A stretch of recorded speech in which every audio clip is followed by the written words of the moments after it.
This is East Carolina Defensive Coordinator Blake Harrell, and you're listening to the Sports Objective, the podcast for Pirates.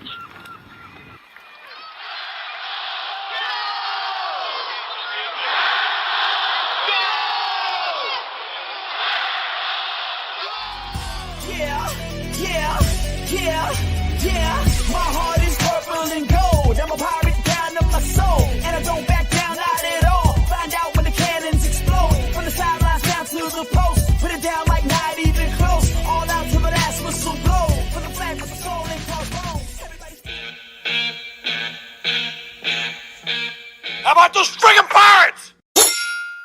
Welcome into our draft preview, our draft special right here on the Sports Objective. And we'll start out with Bubba Rosenbaum. How are you, sir? All the way live from China Grove. Yeah, a very rainy China Grove, something like that. But no, doing well, Dave. Been a pretty long week at school. The kids can tell that it's getting close to summer, and so, but glad to be here talking some football. Well, no doubt we got spring fever tonight, and our interpreter for this evening, all the way from LaGrange, is Kyle Barber. What's going on, Dave? Yes, right. With Stevie Flythe there, we need to translate for him to people not acquainted with that far northeastern North Carolina twang. So we'll translate it for him. Hey, I heard it's a draft special. What is the draft special tonight? What's special on draft, Dave? We got some quarters. What we got? Well, for some, it won't be Bud Light. So, but anyway, it won't or will. It won't.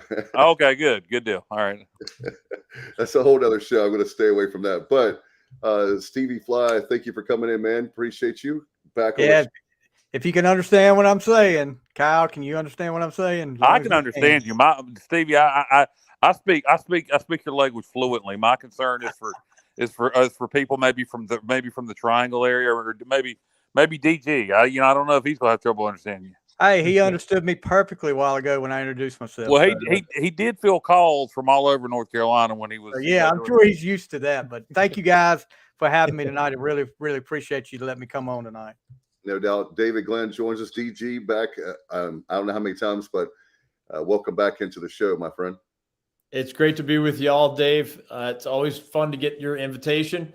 And for the record, probably 35 or so years ago, I might have needed Kyle as a translator for certain things.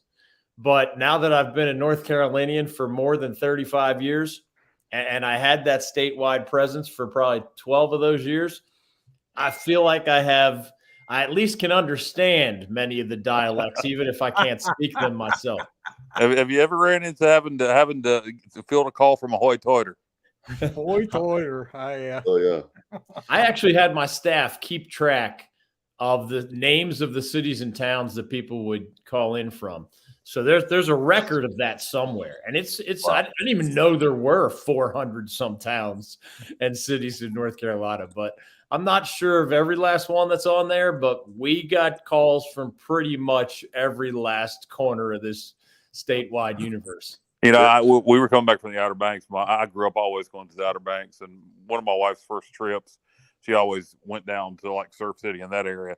And we stopped at y'all know if you go to the Outer Banks, y'all know that little convenience store right before you cross the Alligator River Bridge on Highway 64. Oh yeah, absolutely. And we stopped there, and my wife went in, and she came out, and we might not have been married, just might have been my girlfriend at the time. And she came out and said, there was a guy in there giving directions like he lived around here, but he sounded like he's from Australia.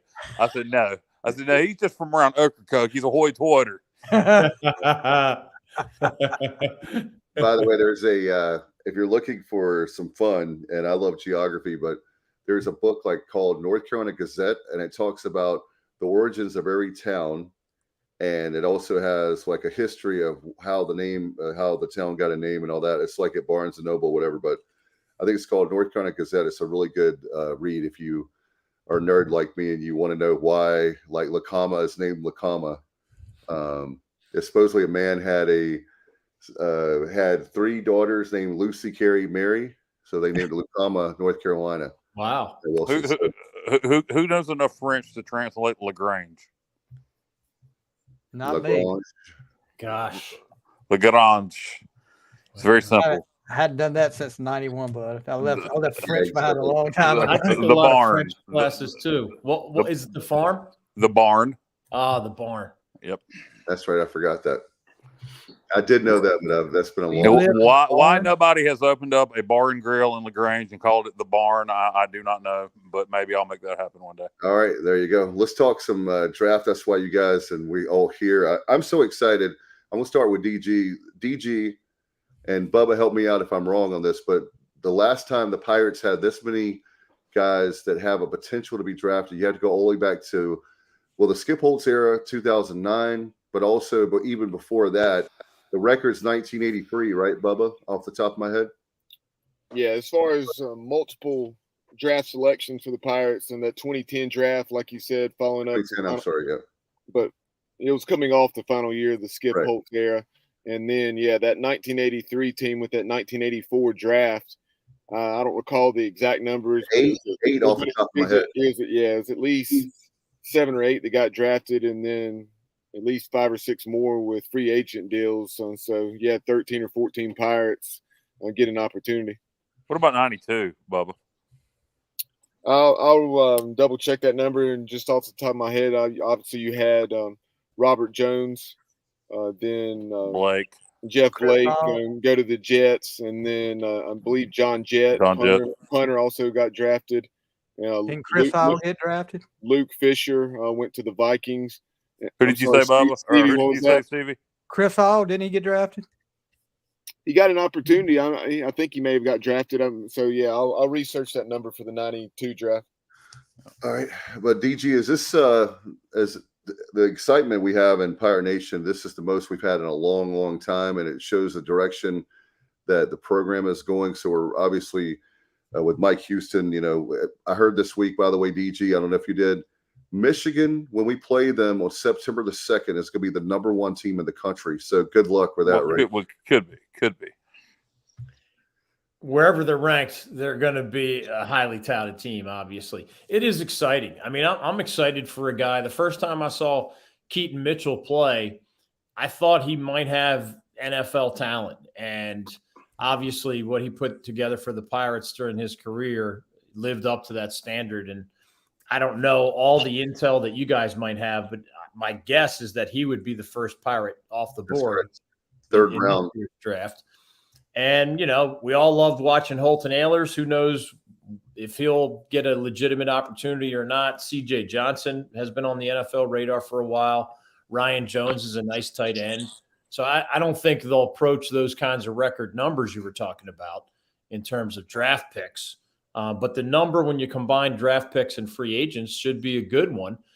And absolutely, I mean, you guys know how I feel about Mike Houston. The guy has won literally everywhere he's ever been. He has an amazing track record going back to the high school ranks here in North Carolina, but really every head coaching stop in between.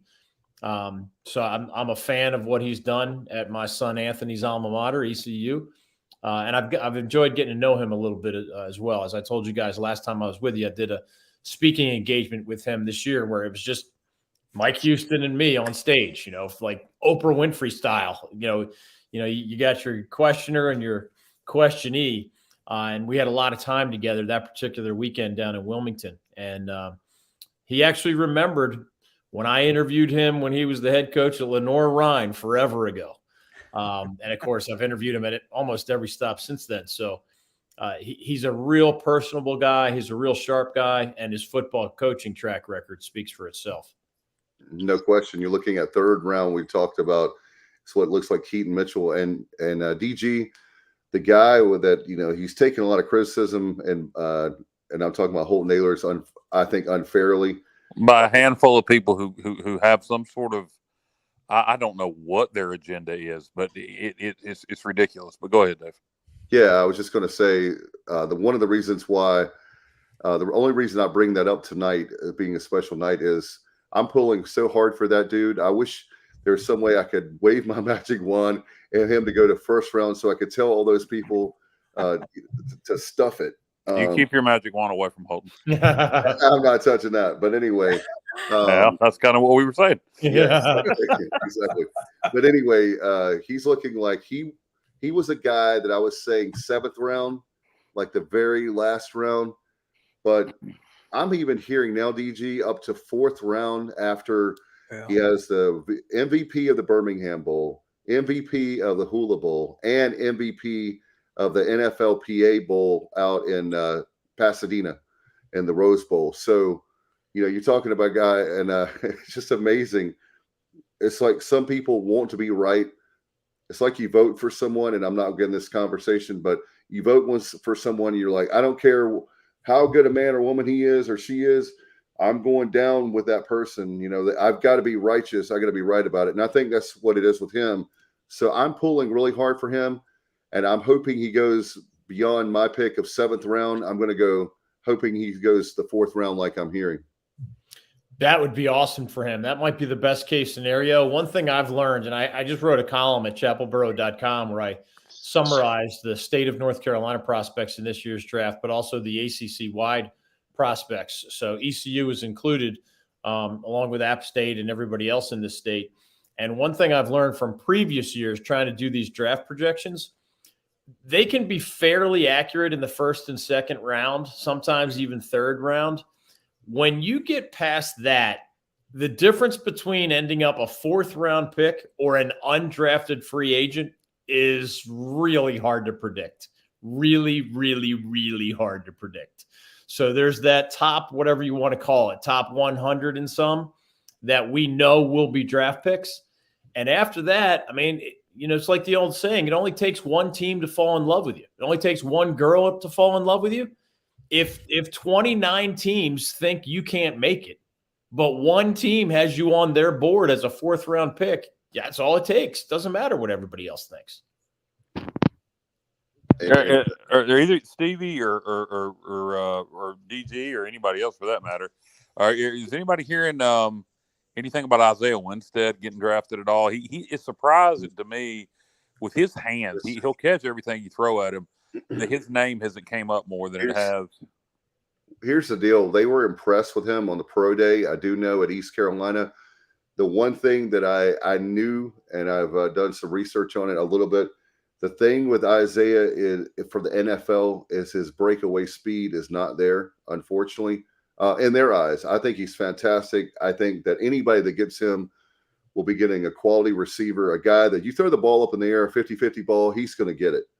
So I don't really worry about the breakaway speed. I'm not a NFL scout, NFL guy. I don't have any money on it, anything. But for me, the same can be said for CJ then, because he really doesn't have breakaway speed either. Yeah, he's another one that both CJ is one that is free agent. Pretty much, it's like what we said. It's going to be Keaton Mitchell and Holton are pretty much safe locks for being drafted, and everybody else is pretty much free agency or going to the XFL, USFL, or CFL, one of those FLs. Now, CJ, I have seen CJ going, the highest I've seen him going in all the mock drafts is fifth round to the Saints. That was the highest I've seen. Everything else, and that was just one, but everything else has got him undrafted free agent. But so what about Winstead? I guess undrafted. Everything I see on Winstead is undrafted free agent. Okay. And another curious thing is I've heard of rumblings for Ryan Jones being a great talent, especially speaking of speed, a great athlete. Well, he's a locker room lawyer. But the problem, that's, you want to talk about, David Glenn will talk about this. You want to talk about a cancer as far as a locker room.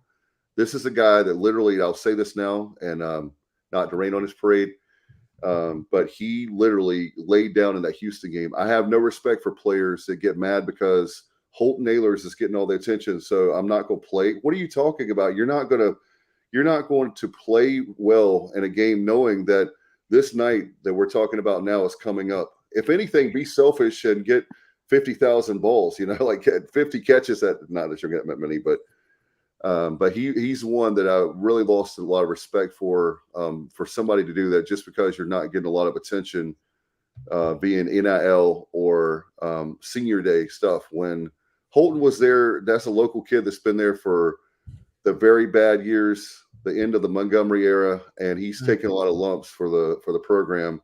And he's the quarterback. The quarterback is always going to get the most love and hate from any program and any franchise. Well, one thing we all know is that whereas scouts evaluate prospects first on their physical abilities, right? What were your numbers like? What was your production like? And after the top tier, where your numbers speak for themselves and the caliber of teammates you had and the caliber of the opposition and how you played in big games and your statistics and also how you do at your pro day and even just measurables like, the stuff that they do during that cattle call that is the NFL Combine.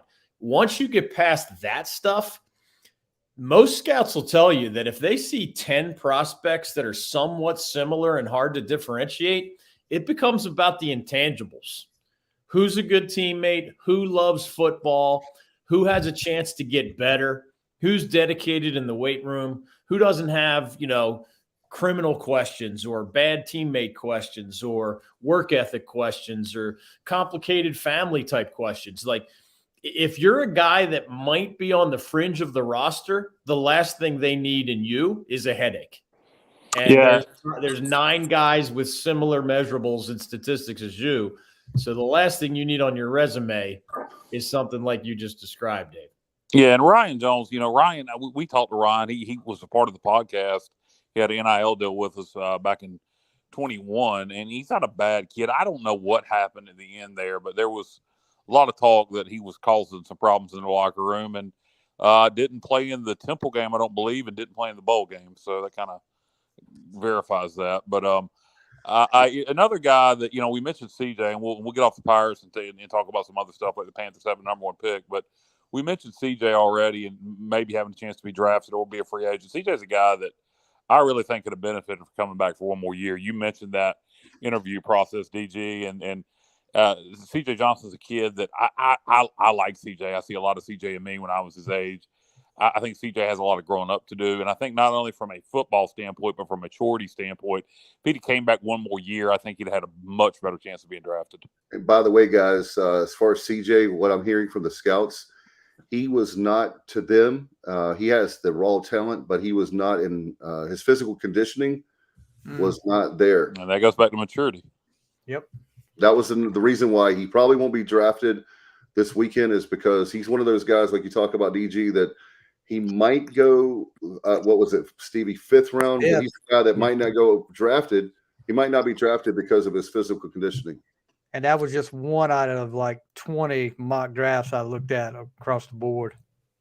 Yeah, one of the biggest changes I've seen in college athletes over 35 years is their willingness to turn pro, really regardless of whether they're even going to be drafted or not.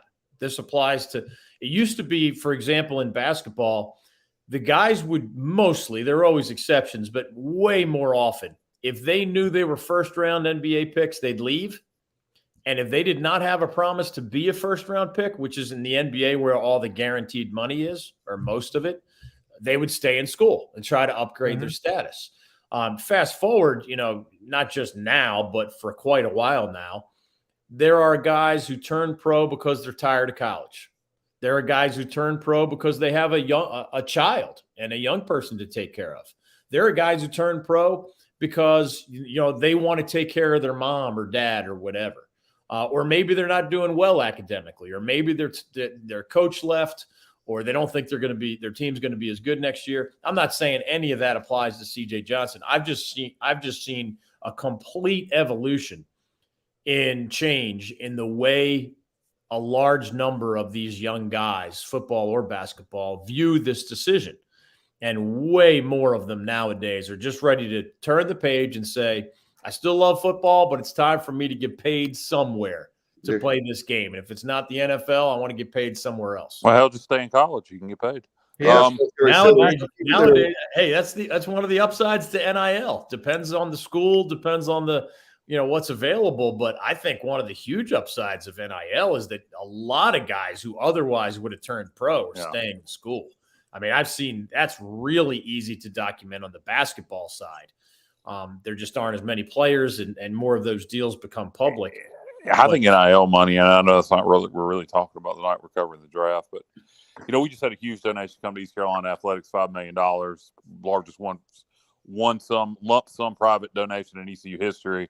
for us all at once for $5 million, and it went to the indoor practice facility and to the baseball facility, which is great. But in the back of my mind, I almost thought, damn, I bet we could have got more use out of that money through NIL deals. And but you hate to say at this point, is that more valuable than building an indoor practice facility? And I would argue that it is. I would argue that a kid would much rather have few 20 grand in pocket or 30 grand in pocket, whatever the NIL deal is, versus an indoor practice facility. Well, here's the thing. I agree that it's definitely NIL. The problem is that we're playing catch up. So we should have done that indoor practice facility years ago. We're not. Well, according to Corey Glore, Tulane's going to put an inflatable one on there. Oh, wow. What the hell was he talking about? I don't know, but all I know is he's talking about a bubble like a lot of them have. So what is it? Inflatable? Isn't that like what the Cowboys kind of started off? They would they had the top he line. Said everybody had the inflatable. bubble.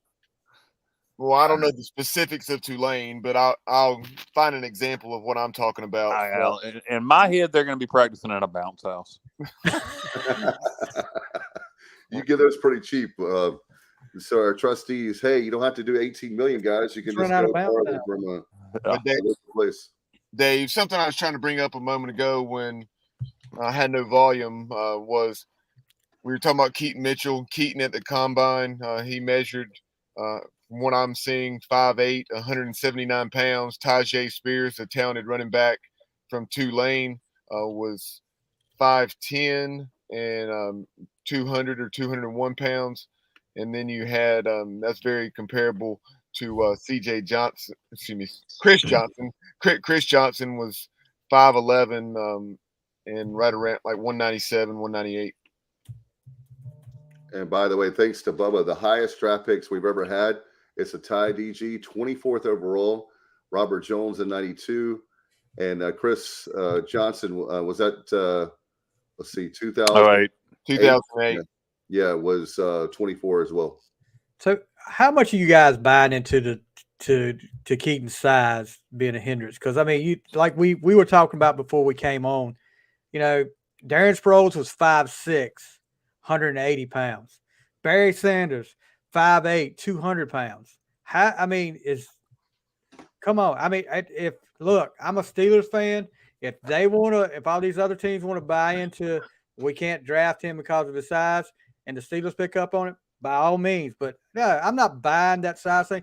There's one thing you can't teach. You can't teach speed. And this guy, if he gets in the open field, he's gone. I mean, he's got incredible speed.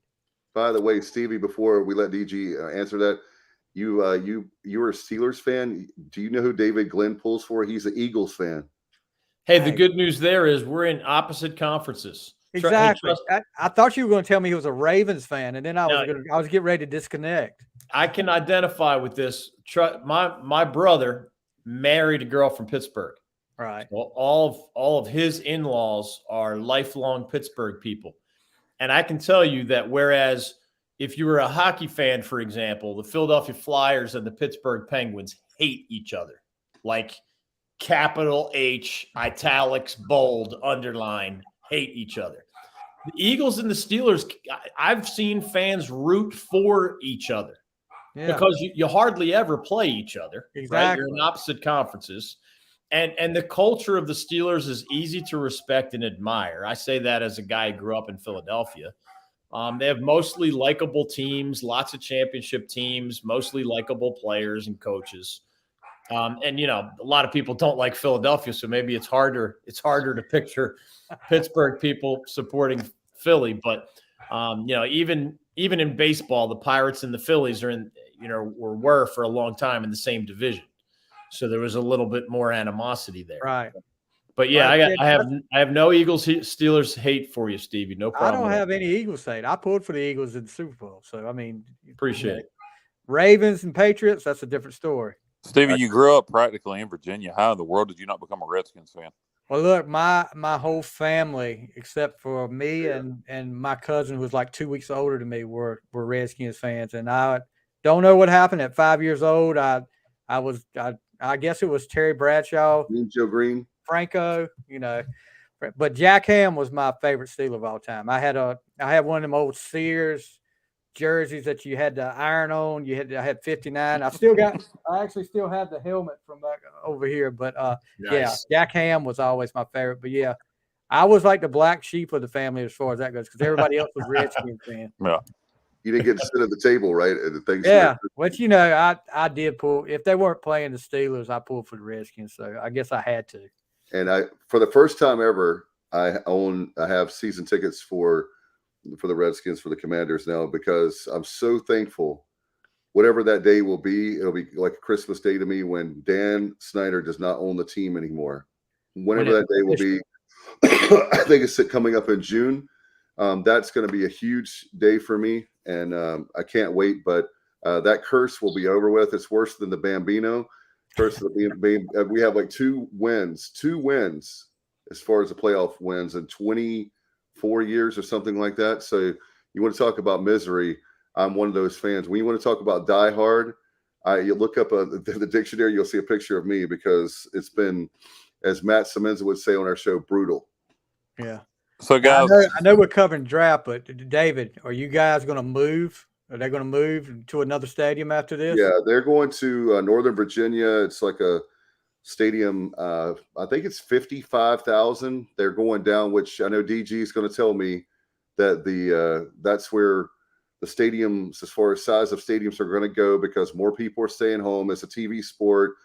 The prices of the parking for the Commanders is $50, $50 just to park, all the gas. It's about like PNC.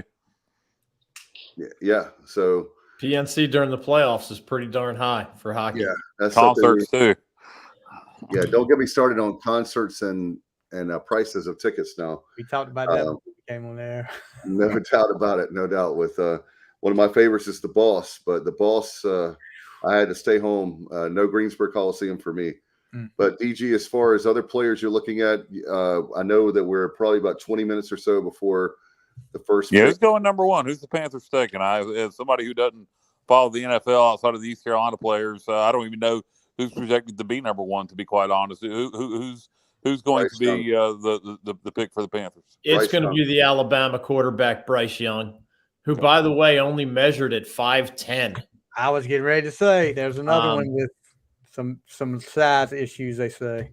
You know, that we're going to see C.J. Stroud of Ohio State get drafted in the first round. We're going to see Anthony Richardson of Florida get drafted in the first round. And I mean, in both cases, all three of those cases, high in the first round. So, as usual, the teams that need quarterbacks are going to pick up quarterbacks if there's anybody they like. And I think of that group, I think the Panthers will be making the right decision in Bryce Young. He's a winner. He's tough physically and mentally. I know he doesn't have the prototype size that the Panthers' new coach, Frank Reich, who is a former quarterback himself, but also a kind of a quarterback's guru.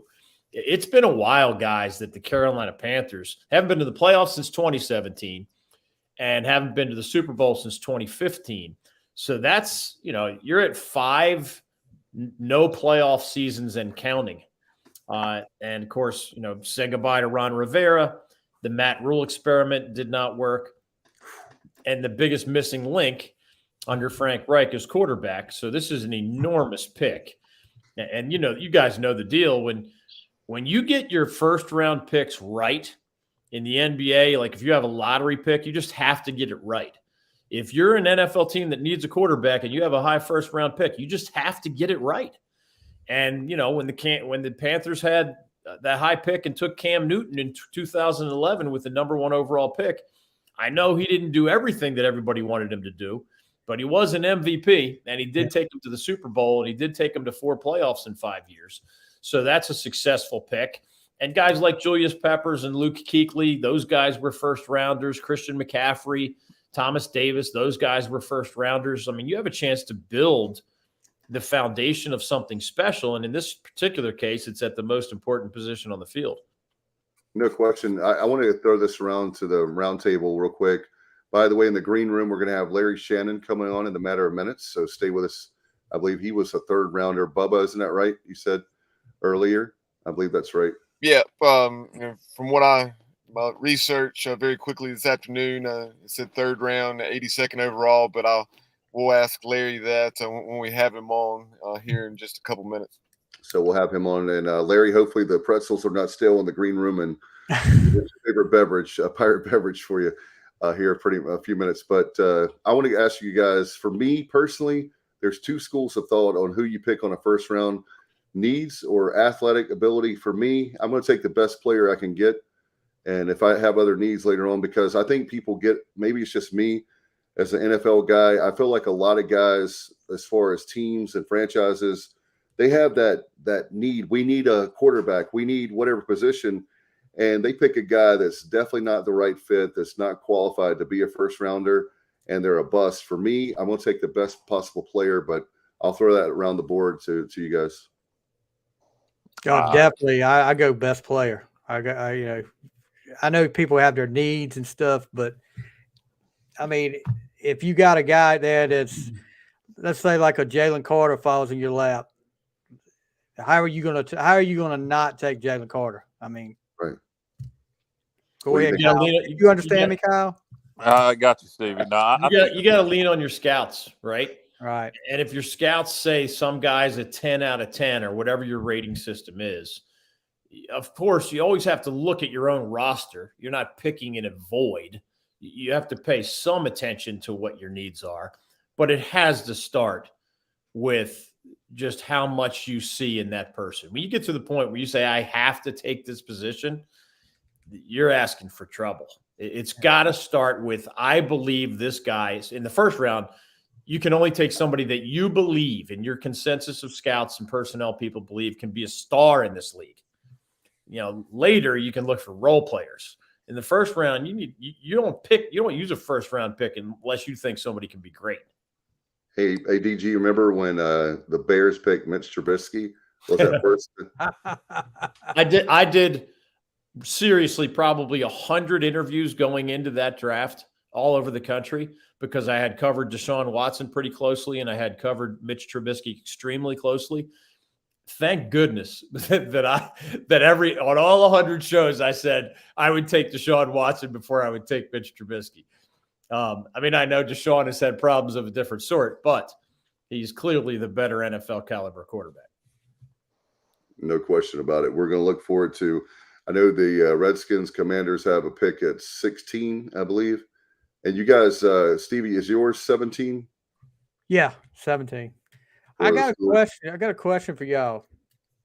Okay, Tennessee takes Malik Willis last year in the third round, and they're building him up apparently. So evidently he wasn't ready at the end of the season, what they thought. So they get Josh Dobbs off somebody else's practice squad to play in the game that pretty much decides that they're in the playoffs or not. Now there's talk that Tennessee's talking to Arizona to move up to the third round, and they want C.J. Stroud. So, what has happened? Malik Willis, everybody was making him out last year, first round pick, falls to the third round. Tennessee still says, well, we're going to build him up behind Tannehill. What do you think the problem is with Malik Willis now? I don't know. That's one of those things where once you've had a guy in your system, in your locker room, in your offseason program for a year, you get to know a lot about him more than whatever you knew the day you drafted him. So either they have less confidence that he can be the guy for football-related reasons, or they have less confidence that he can be the guy for non-football-related reasons. But you've been able to look at him from every angle for the last year. And if he wasn't picking up your playbook well enough, if he wasn't a leader in the locker room, there could be 100 different reasons. But you better be honest with yourself about your own personnel. The worst thing you can do is say, I think this guy can be what we need him to be. You gotta know the more he's in your program, the more accurate you should be about whether he can be what you originally thought he can be or not. And if the answer is not, you got to be able to just pull that Band-Aid off and find your next quarterback somewhere else. And Mr. Glenn, you remember 20 years ago when a guy would get drafted, quarterback especially the first round, they had 3 years to get into the system. Now like you said, it's a much faster process. You're ready to get rid of it, just like if this goes through with Tennessee. It's the way coaches are too. Yeah, exactly. Coaches used to have a little more time.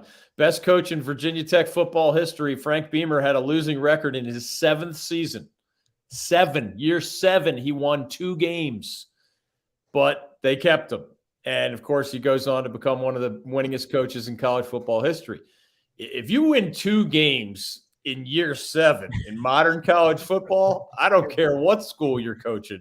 There is no way you're coming back for year 8 unless something real. There must have been a pandemic or something that caused those 2 years. Otherwise, you're not invited back. Willie Fritz won 2 games in year 6 and won the Sugar Bowl in year 7. But he had winning. But the point is, he had winning seasons before then. Yes, of course he did. And then they also dealt with a hurricane. Nonetheless, it's still going to get a lot of people fired.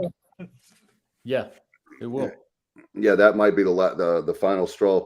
So, Stevie, I know you've got your show coming up. Yep. So tell us your final thoughts, and we'll let you get out of here because I know in a matter of minutes you got your own watch party for the draft, and you're all ready with your Steelers uniform and jersey. And I'm ready for everybody.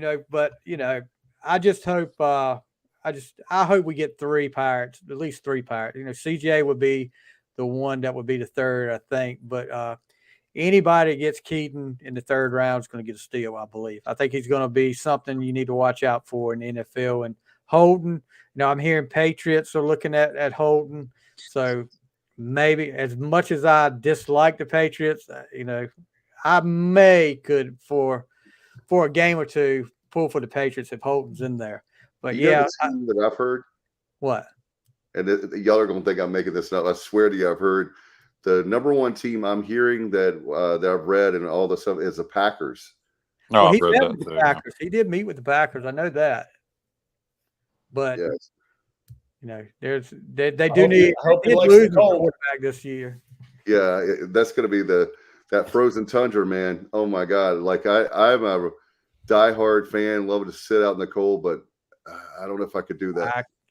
It's hard enough to sit on the sidelines in late October for me. The older I get, no, I can't do it anymore. Hey man, I couldn't do no tundra.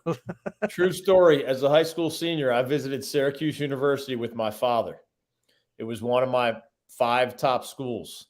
It snowed on my visit there in the month of April. And I turned to my dad and I said, man, I know this is the number 1 sports broadcasting school in the country.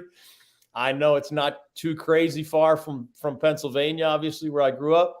But, Dad, I ain't going anywhere that snows in April. I've shoveled enough driveways here in Philadelphia. So sure enough, I ended up in college in Miami amidst the palm trees and bikinis instead. The sport one. Before I ended up here in North Carolina. So I hope Mitchell ends up somewhere else. It's a great program, obviously, great franchise rather, but yeesh, that's a lot of cold. Yeah. Hey, Stevie, tell everybody about your podcast. Obviously, you have the Final Score and On the Fly. Yeah, we got the Final Score. We've been doing that for about 4 years, and that's just like it sounds. Sports podcast. Had a lot of ECU Pirates. Had some Steelers on there too as well. Always looking to get. Yeah. Always looking. I've got it. It's so surreal for me because I had Deion Johnson on, and since then, me and Deion have become really good friends. I get calls from Deion. Deion will pop in my live. He'll probably pop in tonight, hopefully. But great guy Deion was. But then I've got On the Fly, which David pops in on my live stuff a lot. That's music, entertainment. I've been having a lot of country music artists, up and coming country music artists here lately. So really, that's been about 3 years there. So trying to get that out to another level too. Before you go, I'm going to pitch this to Kyle. Kyle, give me your top 5 Trisha Yearwood songs. I'm going to put you on the spot. Dave told me something concerning, Steve. He told me you had a segment on your show, the top 5 Trisha Yearwood songs. Top 10, actually. Top 10. You know what? I couldn't name Trisha Yearwood's 10 Trisha Yearwood songs that you put a gun to my mother effing head. Freaking! You got to be kidding me, dude. Trisha Yearwood is awesome, dude. Did you? Oh my God! Come on, dude. Look, Look, if I can listen to Cody G, she's in love with the boy.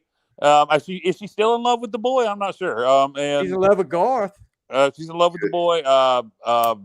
I preferred her version of "How Do I Live" over Leanne Rhymes. Yeah. What about "Walk Away Joe" with Don? That's not a bad song. "Walk Away Joe" is a good song. That's my favorite. That was. You know, I had a. How about we name the top 10 Chris Ledoux songs of all time instead? Jesus Christ. Anyway, are you going to compare Trisha Yearwood to Chris Ledoux? Come on, man. But yeah, that actually "Walk Away Joe" was me, and the lady that was, you know, her name was Noelle Tolan. She's an up and coming country music artist. She had "Walk Away Joe" as well. So yeah. Right. Well, Stevie, we'll let you roll. And by the way, your homework is to listen to Chris Ledoux.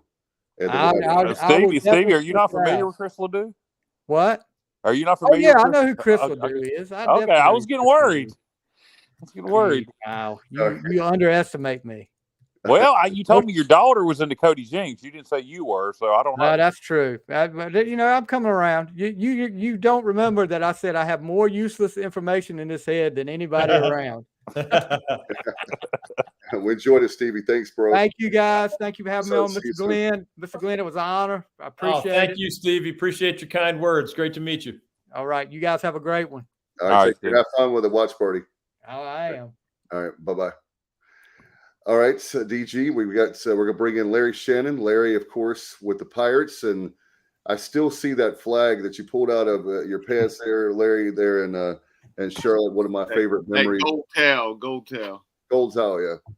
There, I'll remember that as long as I live there. Bank of America Stadium, a great memory against the Wolfpack. And Larry, great to have you on. I know you were drafted, so we wouldn't have you. He pulled it out of his pants and he just waved it all around. I know, Coach. By the way, I know Coach Logan was very happy about that. So, yeah,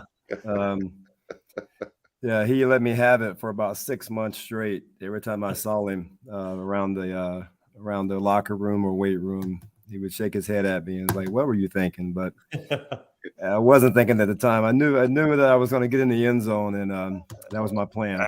Larry, it was the right decision because all these years later, I remember it. Dave remembers it. Bubba remembers it. A lot of Pirates remember it. It happened in 1996, so it was the right decision. Right. Well, you mean if you don't just beat State, but when you beat them, you rub it in also, right? So. Exactly. Yeah, I wish we could say that about Tuesday night, but anyway, baseball. And Coach Logan would always tell that joke. You know, Larry, he has to run around in the shower to get wet. No doubt. Larry, wanted to have you on. Bubba did the research. Is it third round that you were drafted? That's correct. I think Bubba said it a while ago. 82nd pick overall. To the Miami Dolphins. Miami Dolphins, correct. Yeah, I remember the Dolphins very well because that was a team that that franchise is another one. I've said all along that the Dolphins is one of those franchises that it's a real enigma to me. Why they should have a lot of titles. I really believe with the weather. I mean, you could go on and on and on. And I know DG, you were there at Miami. I just don't understand why the Dolphins don't have the Super Bowls. I just don't understand that. But Larry, were you in Jarrett McPhail and the Dolphins at the same time? Who's that? Jarrett McPhail. Yes, actually. Yeah. My rookie year, he was still on the team. And so we went through, the all season together in training camp. And then he ended up being a part of that expansion draft. And the Cleveland Browns. I think baseball season. Cleveland Browns actually picked him up. With the new Browns, yeah. Yeah, the new Browns picked him up. So yeah, he was there, and he definitely was beneficial to have another Pirate in the locker room when I got there, kind of show me the ropes. Of course, Jarrett was coming out. His final season with the Pirates was 1995, and Scott Harley took over in '96 at the running back position, and then yourself, you had an excellent career up through '96, then '97. you experienced that injury, which hampered you a bit, but you still obviously they thought very highly of you. And Jimmy Johnson, I believe, was the coach. So walk us through that process of overcoming the injury and then everything leading up to the draft. Yeah, in '96 I had a phenomenal year. And I guess I led the nation in yards per catch. And so going into my senior year, was looking forward to just expanding on that and and having a great senior year. And Danny Gonzalez was the quarterback, and we were roommates for a while, and we were very close. We spent the whole off season just working together. And then 2 weeks before the first game, I get tackled in practice and break my leg. And I missed half the season. That was tough, but then when I came back, I was a shell of myself, I guess you can call it. Just trying to get back on the field, and prove that I was healthy, because my senior year was running out, and I knew I had, my stock was definitely dropping. So I managed to get through the year, limping around, and then started the draft process. I hired an agent. I went and played in the Senior Bowl. I went to the combine. I had my pro days at ECU. Back then, things were a lot different. I went to the Senior Bowl still kind of banged up. I think I did okay there, but I went to the combine. I didn't work out. The combine was a lot earlier in the year. It was early February, and a lot of guys didn't work out. My agent would not let me work out. He was like, "You're not running. You're not doing anything. You're going to interview. You're going to get on a plane and go home."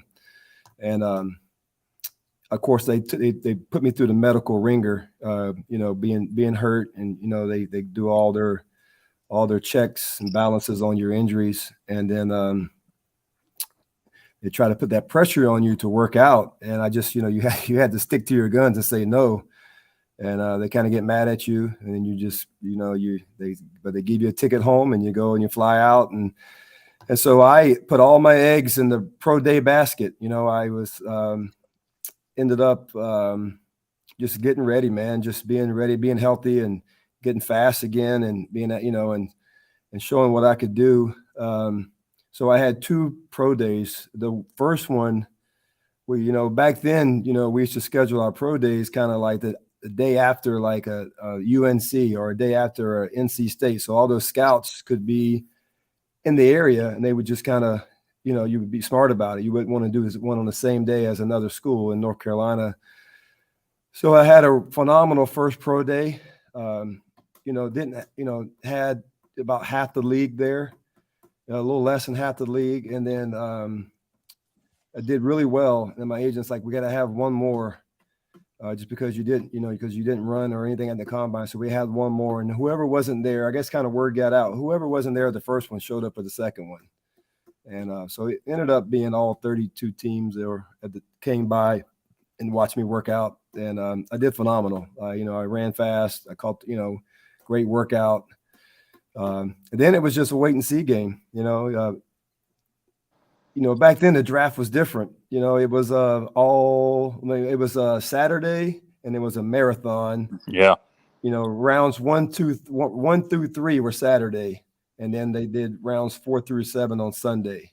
Yep. So that was a whole nother story in itself. I can get to if you guys want. I actually missed that from a viewing standpoint. I liked it better that way.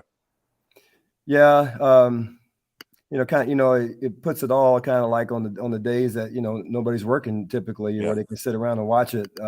But you guys got any questions on that process before I go into the draft? Yeah, I want to know about that very thing. Is like I can't imagine like just sitting around waiting and waiting. Tom Petty has a song, "The waiting is the hardest part." That comes to mind. The waiting would just kill me. Yes. Well, my agent said, anywhere between, he was like 2 and 4, rounds 2 to 4. And so I'm like, man, all I want to do is get drafted Saturday, Saturday night. I don't want to have to go to sleep Saturday night and wake up Sunday and do this thing again. So, back then that, the first round just took like, how like tonight it's going to take 4 or 5 hours. And back then it was even longer. I had I stayed in Greenville. My parents wanted me to come home. But I just kind of wanted a private setting. Had some college, some teammates and some old roommates. We just kind of got together and I didn't even have a cell phone back then. I just had the old phone in the apartment and just making sure that it was on, working all day. So my agent kind of kept me positive throughout the process. And then as it got late, as we hit the third round, that's when it became very stressful. And finally the phone rang. Well, the phone was ringing and I would get so mad, pissed off, I guess you could call it, because people, would call and, hey, how you doing? What's going on? When you going to get back to it? And I just had to be like, man, there's nothing worse, even to this day, when you're waiting for somebody to call you and then somebody else calls you. Yeah, right. That's like the worst ever. So, got real frustrating, but we kind of kept the mood light all day with my buddies in town and some of the teammates dropping by. And then, then it got close, it was like, I kind of like, just like put my mind at ease and said, it's going to happen when it happens. And then the phone rings and it's the Miami Dolphins. And I'm looking at TV, they're not picking. And I'm thinking to myself, well, they're just calling me to give me this courtesy call. Like, hey, if you're there tomorrow, we're going to grab you. Because my agent said people will start calling you, say, hey, just be patient. We're going to get you maybe tomorrow early. And then it was like a scout that was on the line at the time. And he was like, well, interviewing me and asking me how I was doing. And then he was like, well, I told him that, I told him I wasn't doing good because I was stressed out. He was like, well, how can we help you? I said, you can pick me. And he said, we are with the next pick. And he said, whatever you do, don't hang this phone up. And if we get disconnected, I'll call you right back. And then he put me on hold for, it seemed like forever. Oh, man. And the room's going crazy. And I'm kind of telling everybody what's going on, and then I guess they turned the card in or whatever. And then it shows up on ESPN or whatnot, and then I had to just wait forever on the phone. Even as my name got called, I still had to just wait on the phone. And the next person to get on the phone was Jimmy Johnson, the head football coach. And I had a good conversation with him. And then I ended up being on the phone for like another 30 to 45 minutes with just different people, offensive coordinator, receiver coach. And then I had to a conference call with the local media in Miami that were interviewing the draft picks right there over the phone. So everybody's downstairs celebrating in my apartment. And then I'm upstairs on the phone for another 30, 45 minutes. So, it worked out great, especially with the Dolphins drafting me, being from Florida, growing up a Dolphins fan, that was pretty neat. And, and it was just a great day. Larry, where would you rank that all time? I mean, you got a couple kids, you had successful days as an ECU Pirate. You've had successful days as a head football coach at the high school level in Miami, or in Florida rather. Where would you rank that all time in terms of life experiences getting drafted? It's right up there, but beside the birth of my kids, I would say that it's right there in second place because, it was a dream come true, like as a kid, you wore the the jersey or the jacket, the shirt, and you played backyard football and you said, hey, one day I'm going to be in the NFL and catch, and I caught passes from Dan Marino, who I watched growing up, and was my favorite player. So, it's right there in second place after the birth of my kids. That's a great question, though. I think just really my dream came true, and that's pretty special. Yeah, talk about Dan Marino. You talking about being in the same huddle and catching passes from him. Obviously, pretty well documented. Not only what he did on the field, but just also his personality off the field. Be it as an announcer, being in movies and so forth. What was he like? He was unbelievable. He was probably one of the best teammates I ever had. a guy at his stature is, and where he was in his career, a Hall of Famer, about ready to wrap it up, and I don't know how many guys he's seen come through the locker room. And he cared about you, and he worried about you, and he makes sure you was okay. Especially, I think the biggest compliment I ever got was he told our trainer, he was like after we spent like a summer there getting ready for the training camp, he told our head trainer, who told Mike Hanley, I think it was, told somebody back at ECU that kid can play. And he didn't tell me that. He told our head trainer at Miami Dolphins, at the Dolphins, who told somebody at ECU, said Dan really likes this guy, and that was pretty neat. But I tore my ACL my rookie year early in training camp and was done for the year, and then I couldn't do anything. It's obviously just rehab, and he always made sure that I was okay. Like, they were going out of town for a game. Hey, Larry, I know you can't go. You want tickets to the hockey game. You got anything going on? He'd have you over to the house, meet his family. We'd go out and be one of the boys, and go out and have some cold drinks with you as well. So, I mean, just phenomenal teammate. That's cool, especially when you have a guy that you grew up watching, and then you play with, and a lot of times they say you don't want to meet your heroes, but it's good that it turned out for you. Yeah, I think one of the neatest things too was you knew how everybody talked about his arm strength, and how good of a passer he was, and the thing I got from him was how competitive he was, and he hated not to be successful, and he couldn't stand it, and he held he hated if you didn't know what to do in the huddle or on a play, because it affected the play, and he did not want to be successful. He did not want to fail, and then the defense would start talking trash, during practice, and he would get so fired up and so competitive, and that he was barely hanging on with his body. Like his lower body was pretty spent, all the injuries and stuff, surgeries he had, but his arm was still electric, and he would take it to another level sometimes in practice that was just unbelievable. No doubt. Larry, when you think of the version of you who showed up at ECU as a young man, and the version of you that had that special story on draft day, how did your time at ECU just turn you into that better version of yourself? Man, I just, in every aspect, I think first physically, and, I was, a kind of a project recruit, like 6'4", can jump really high. We're gonna create a role for him. And then when I got this ECU, I got so much room to improve.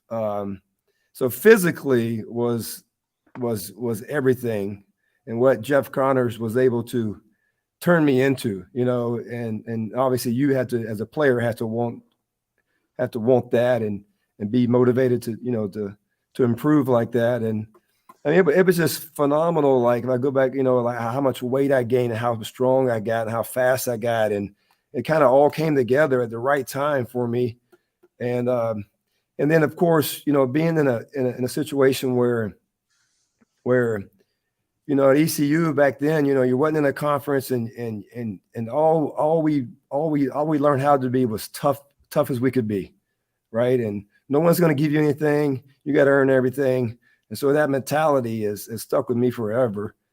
And then we won also. Like, we were successful. Like, we went to 2 bowl games, and we played on national TV, and we got exposure, and so it's a great question, because it turned me into the person I am, and it developed every part of my being through that process.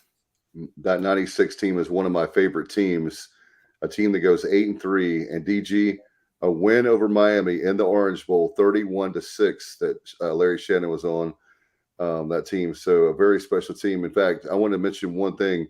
But didn't go to a bowl. and did not go to a bowl, which was nuts. But anyway, that still breaks my heart for you guys. But as far as Coach Connors is concerned, Coach C, talk about him, because his strength and conditioning, he was ruthless. And he was a legend too. Everybody across the state knew about him. Yeah, it was very eye-opening when you walked on campus, and and his role and what he did for the program, and how he, when you first meet him as a young athlete, back in 1993, I thought he was absolutely crazy, and I was like, what is going on? The intensity was so high, and everything was so, it was a difficult experience, as a high school guy coming from high school and getting thrown in the fire of a Division I strength coach, getting after you. And, but, it ended up being like, you ended up appreciating it. And you also ended up being he became like my older brother type thing, where it was like, you wanted everything he could give you because you knew it was the best for you, and it was hard as heck. But then also on the mental side, like, what he taught us, about life and about persevering and about, just working hard and what it's going to take to win. He started giving like pregame speeches, during that time at ECU. He became like the guy on the night before the game or the day of the game was going to give an unbelievable pregame speech. And he would bring in, boxers or retired colonels in the Army or Marines, and give you some type of edge, that you could use for that week. And it was just life-changing. Logan was such a kind of had a professor-like approach to football. He was not a rah-rah guy at all.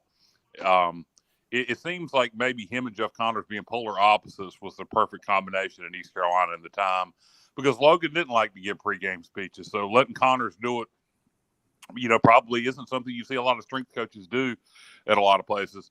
So they kind of were polar opposites, but that worked well at the time. Larry, speak to that. Yeah, I think they kind of stumbled on that at some point where Coach Connors gave a speech, and it was so good. And I want to say the players maybe went to Coach Logan and said, "Can he talk every week?"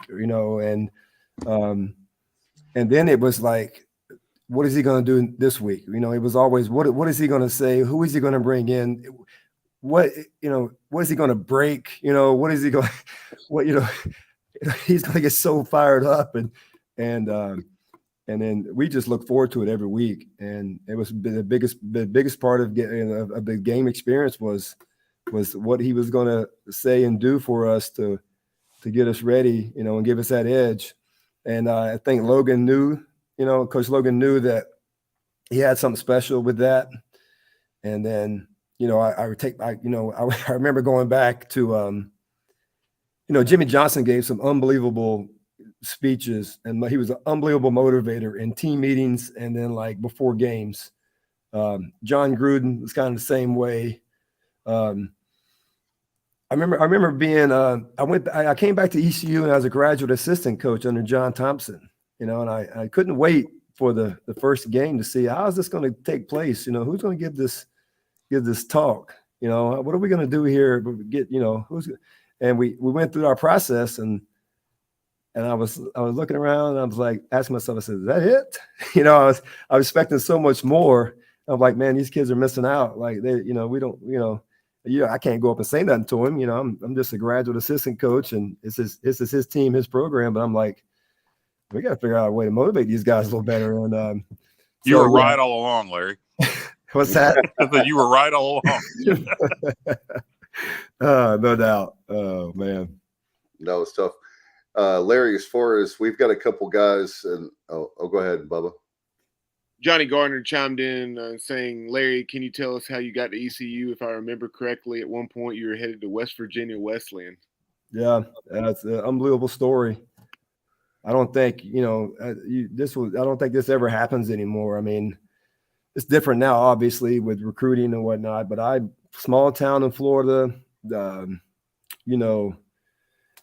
just love football. Great. I think I was a great athlete. I was a 6'8" high jumper, and I was an all-state outside linebacker, and I was a basketball player. But I'm just 6'4", 170-pound kid or whatever, 180-pound kid, in some small town, and under recruited, I guess you could call it. I had a lot of schools kind of tease me and say, "Hey, we're going to bring you on a visit. We're going to do this and do that." And they, then it would just go dead silent. And I was looking at opportunities to go play basketball. I had a lot of small college basketball offers, and I was, there was all these schools, and there was a couple schools in West Virginia that were fighting over me, and then they wanted me to play football as well. And I'm sitting here like, I don't have anything else, like I don't have, any other, this is the best options I have, Division II, go play both sports type deal. And I was locked into it. And then Todd Berry, who was the offensive coordinator at ECU, ended up being, head coach at Army, and he's been involved in the Monroe. Louisiana Monroe, and he's just retiring. Association. Yeah, he's great. I just spoke to him. I seen him at the convention in Charlotte back in January, and he's retiring, which is good for him. But he walked into my high school, and my coach introduced me to him. And my senior year is over. Like signing day is already passed, and I'm finishing out my senior year. It's like late springtime. And he says, "Yeah, coach was telling me about you. We have a scholarship available. We're going to bring you up on a visit." And I kind of laughed at him. I'm like, that's not happening. I've heard this 10 times before. Like Coach Berry just pulling my leg. He wants to tell me something nice. And then like 2 days later, they call my house and they said, Coach, this is Coach Berry. We got a flight set up for you, and never been on an airplane before, and flew to Greenville, North Carolina. And I got there and spent some time around the team with the coaches. They kind of wine and dine me, and I went into Coach Logan's office, and he was like, "Well, I may have a scholarship, and it's between you and another guy." And he's like, if we don't offer you a scholarship, will you come here and walk on? And I said, no. He said, what are you going to do? I said, I'm going to go to West Virginia and play basketball and football. And he's like, you're going to go to that small school in West Virginia and not take a walk-on spot here and earn a scholarship maybe next year? And I said, no, coach. I said, I'm going. I'm ready. And he said, okay, well, we'll know more in a week or so, and we'll get back with you. And I enjoyed my time at ECU, and that weekend I was there, and I flew back to Florida. And then sure enough, man, like a week later, they called and said, Larry, your scholarship's yours if you want it. Larry, do you think if you'd have said you would walk on, that you'd have got a scholarship offer? Do you know what happened with the other guy? I knew they were looking for a tall receiver. They were looking for a 6'4" type kid.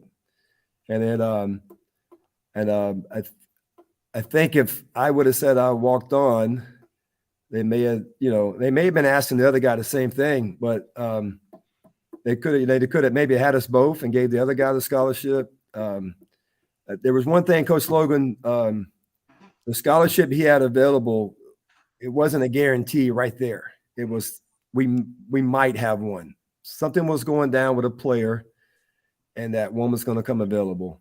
And I think it was maybe somebody they signed, and he got into some trouble or with some grades or something, and that was coming available. And so, I played hardball, and it worked out for me. One of the greatest wide receivers in East Carolina history, and you almost ended up playing Division II college basketball. Crazy. Hey, there are some unbelievable stories of guys, not recruited or walking on. Justin Hardy as an ECU guy that walked on, and right. And then there are some stories where guys, that, I mean, we coached a guy here at Venice High. He went on to University of Florida. He played quarterback for us. He went on to University of Florida, and he played tight end, running back, quarterback. He got undrafted and to the NFL, right? And we're going to try to make a team as a tight end, undersized tight end. So he ends up throwing a touchdown pass in the Super Bowl on a trick play on the Philly special. If you guys remember that a few years ago, that Trey Burton, I coached him in high school. And then a year later, he signs $22 million guaranteed contract with the Bears. And he's undrafted, just only played tight end for 1 year at Florida. And I mean, stories like that. And it happens with high school kids as well. I mean, there's kids that walk on, go to JUCO, and they end up, working hard and having obviously some luck and some timing is everything. I think my biggest thing that I've been talking a lot, but my thing about getting drafted and all that I don't have any regrets, but it bothers the heck out of me is that I just couldn't stay healthy. You put your you have a small window to make a name for yourself in the league, right? You don't want them to draft another receiver the next year because they just drafted you. They don't need any more, right? And I tear my ACL, my very first official practice. Wow. Yeah, like the first day of training camp. I signed my contract at 10 o'clock that night. At 8 o'clock the next morning, I tore my ACL. And you just can't, and it's hard to overcome that when you're not an established guy, I came back and I played my second year and fought back and then I had a shoulder surgery. I ended up having 2 shoulder surgeries. And I'm a retired NFL player. I'm going to have NFL pension when I turn 55, but I didn't play very much.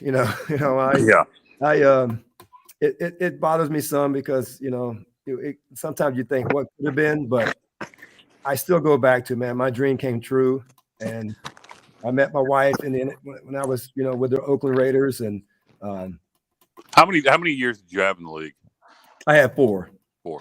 Yeah. When you think about it, you can look at it that way. What could have been if you hadn't got injured, but if you also look at it from my standpoint, or Bubba's standpoint, or DG's standpoint, or Dave Richmond's standpoint, or a million other college athletes, you got to play in the freaking league for 4 years. You got drafted. I mean, the percentage of the people in the world that can say that is a DG. You're the lawyer. What would that be? A percentage of a percentage of a percentage point? That's a fraction of a tiny percentage, man. And not only is that a great story in itself, what you did at ECU is part of your story, right? Yeah.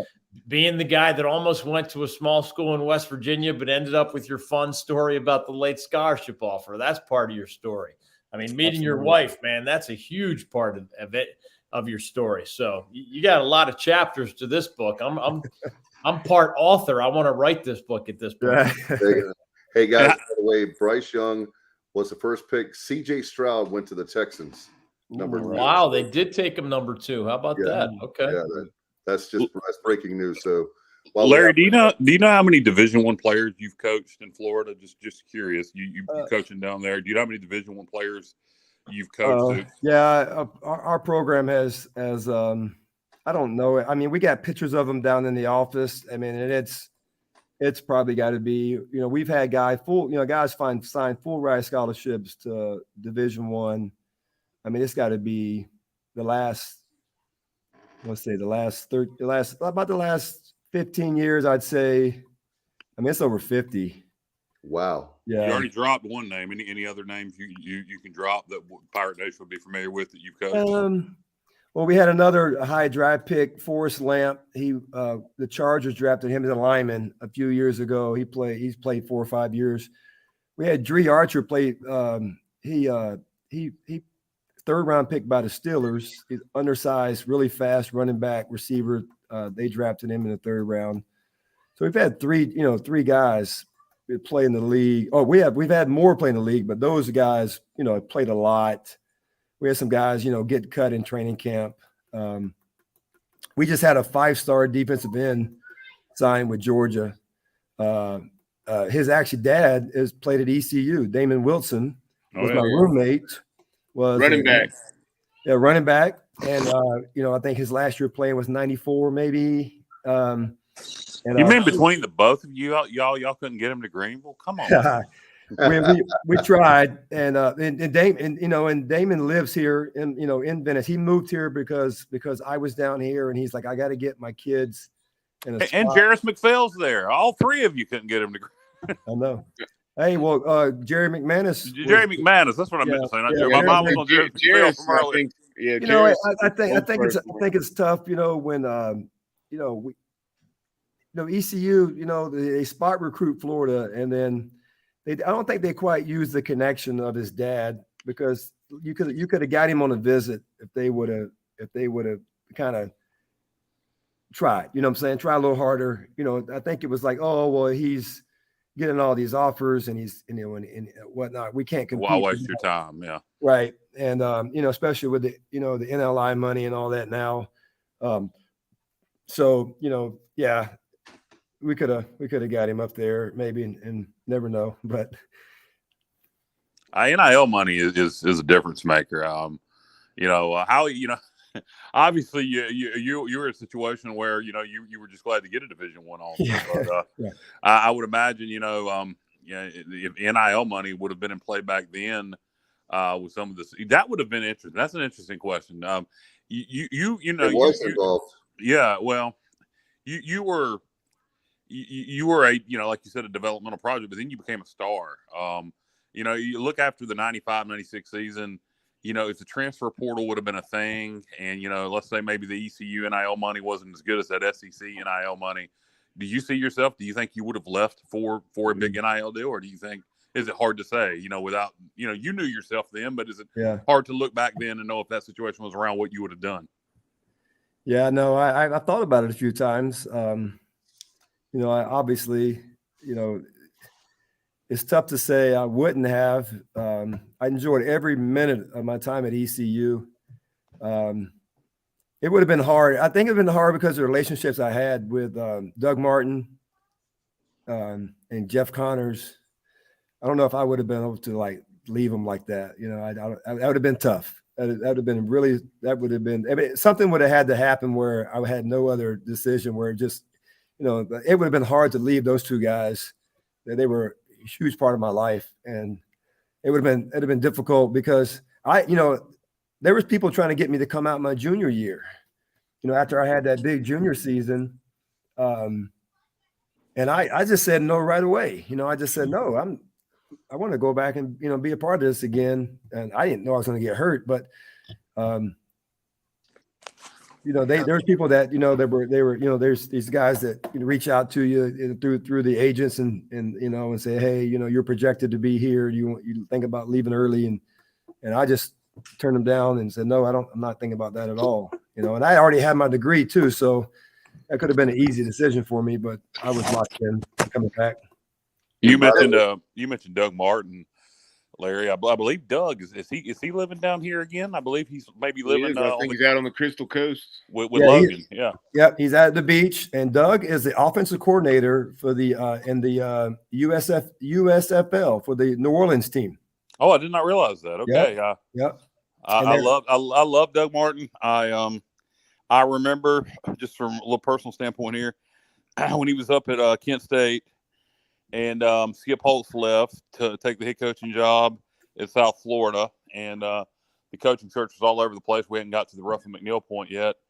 And I emailed Terry Holland and suggested, I said, Doug Martin's record at Kent isn't good. I said, but it's a tough place to win. Doug's a good coach. I said, have you considered him? And Terry emailed me back and was quite candid and said, he thinks Doug is a good coach and loves his ties to Pirate Nation, but he thought the record, if he hired him, it might not win the press conference, so to speak. And I reached out to Doug Martin during that time and emailed him and asked him, said, hey, I emailed Terry, blah, blah, blah. Are you pursuing this? And Doug Martin emailed me back immediately and said, Kyle, he said, I'm pursuing it as hard as I can, but I can't get an interview. And so it was there's they say if I think Kent had some injuries or something that year, Yeah. you know, they would have been, you know, I think they were 5-6 or something yeah, like they'd that. have been 7-4 or whatever. That may have happened. I know David Garrard was in the NFL at the time. Yep. And he was, you know, they got somebody on the cell phone with him trying to give him, you know, give the cell phone to the AD to, you know, to try to get them to interview Doug and whatnot. But yeah, we always wanted to get Doug back. And he won a bowl game at New Mexico State. And I was going to say New Mexico. Any college football fan, you know, that follows it very closely, I mean, you know, knows how bad that program's been. Yeah. No, that's the toughest place to win in the country right there, no doubt. But with you having spent years in the high school ranks there in Florida, obviously one of the hot prospects in this draft is, you're hearing his name a lot, Anthony Richardson, leaving Florida early. You know, I know what you're 2.5, 3 hours from Gainesville, but you know, what's your familiarity with Anthony besides obviously watching him for the Gators? Yeah, you know, I remember him when he was in high school, in the talk around Florida about how, you know, just how you know, how athletic he was, and he was, you know, they, you know, I don't know, what's that show on Netflix where they follow the quarterbacks? You guys, QB. I know what you're talking about. like QB1 or whatever. QBU, yeah. QB. Well, he was supposed to. He's actually there. They were, because the big thing was that they were following him his senior year. They never released it on Netflix, I think, because of COVID or whatnot. But yeah, so he was just the talk of the state. You know how athletic he was, and he was supposed to. I think his senior year he got hurt in high school, and then you kind of knew that he would show up again at some point in Florida just because of his potential and where they had him, where he was ranked and his measurables. And then, you talk to, we talked to some Florida alum that, the Trey Burtons and the Clay Burtons and they, and everybody just raved about him, like, what he did at Florida and how he handled himself. And obviously it was like, well, will he come back for his senior year? I mean, for his junior year or whatnot and keep playing. But obviously the opportunity to get drafted in the first round, you can't pass that up. So, yeah, I mean, he's just a freak of nature, and it's going to be interesting to see where he goes. Bubba, him mentioning the documentary that was never released on Netflix reminded me, who was the quarterback we had that had a documentary made about him and followed him throughout his whole high school career, and he was highly touted and never played here or anywhere else, but he signed here, but he never played a damn down. Cody Keith. Cody Keith, yes, I had totally forgotten his name, but he transferred to Charlotte, and then he transferred to another small school or two. Yeah, never played to my knowledge, and he had a documentary made about him that was released, or it escaped, one or the other. Larry, I had a question for you regarding a couple wide receivers that are declared for the draft: Isaiah Winstead and CJ Johnson. What do you think? What does it take? I know you played in a different era, but what does it take for them to get drafted? What are the scouts looking for? We know about breakaway speed, hands, those kind of things. Yeah. Well, I mean, I think the biggest thing is the big playability is a big thing that they look for. Obviously, foot speed, and then I think the size. Measurables. You have to have the measurables, and I think both those guys do, and they both made big plays. The one thing that that comes into play is, when those scouts are scouting those guys, it's easy to watch the the highlights and the big plays, but they're watching the plays that when they don't get the ball, and then and what kind of effort they're showing away from the ball, are they blocking? So that's that evaluation process that is so unknown. Like, how much stock are they putting into a guy that's and what he's doing when he doesn't get the ball? But it's the measurables, and it's the speed, and it's just that knack for making the big plays. I think that's what it comes down to. That's what they can risk spending a pick on if a guy can show that he has all three of those. Yeah, Go ahead, Bob. what you saw out of Zay Winstead, and then C.J. Johnson. Obviously, Winstead was only with us 1 year after transferring in from Toledo. Had that relationship with former passing game coordinator Latrell Scott. What a great find he was, but then C.J. Johnson showed that he could do some things on the outside. But then last year in the slot as well. Yeah. No, I think CJ has that big playability.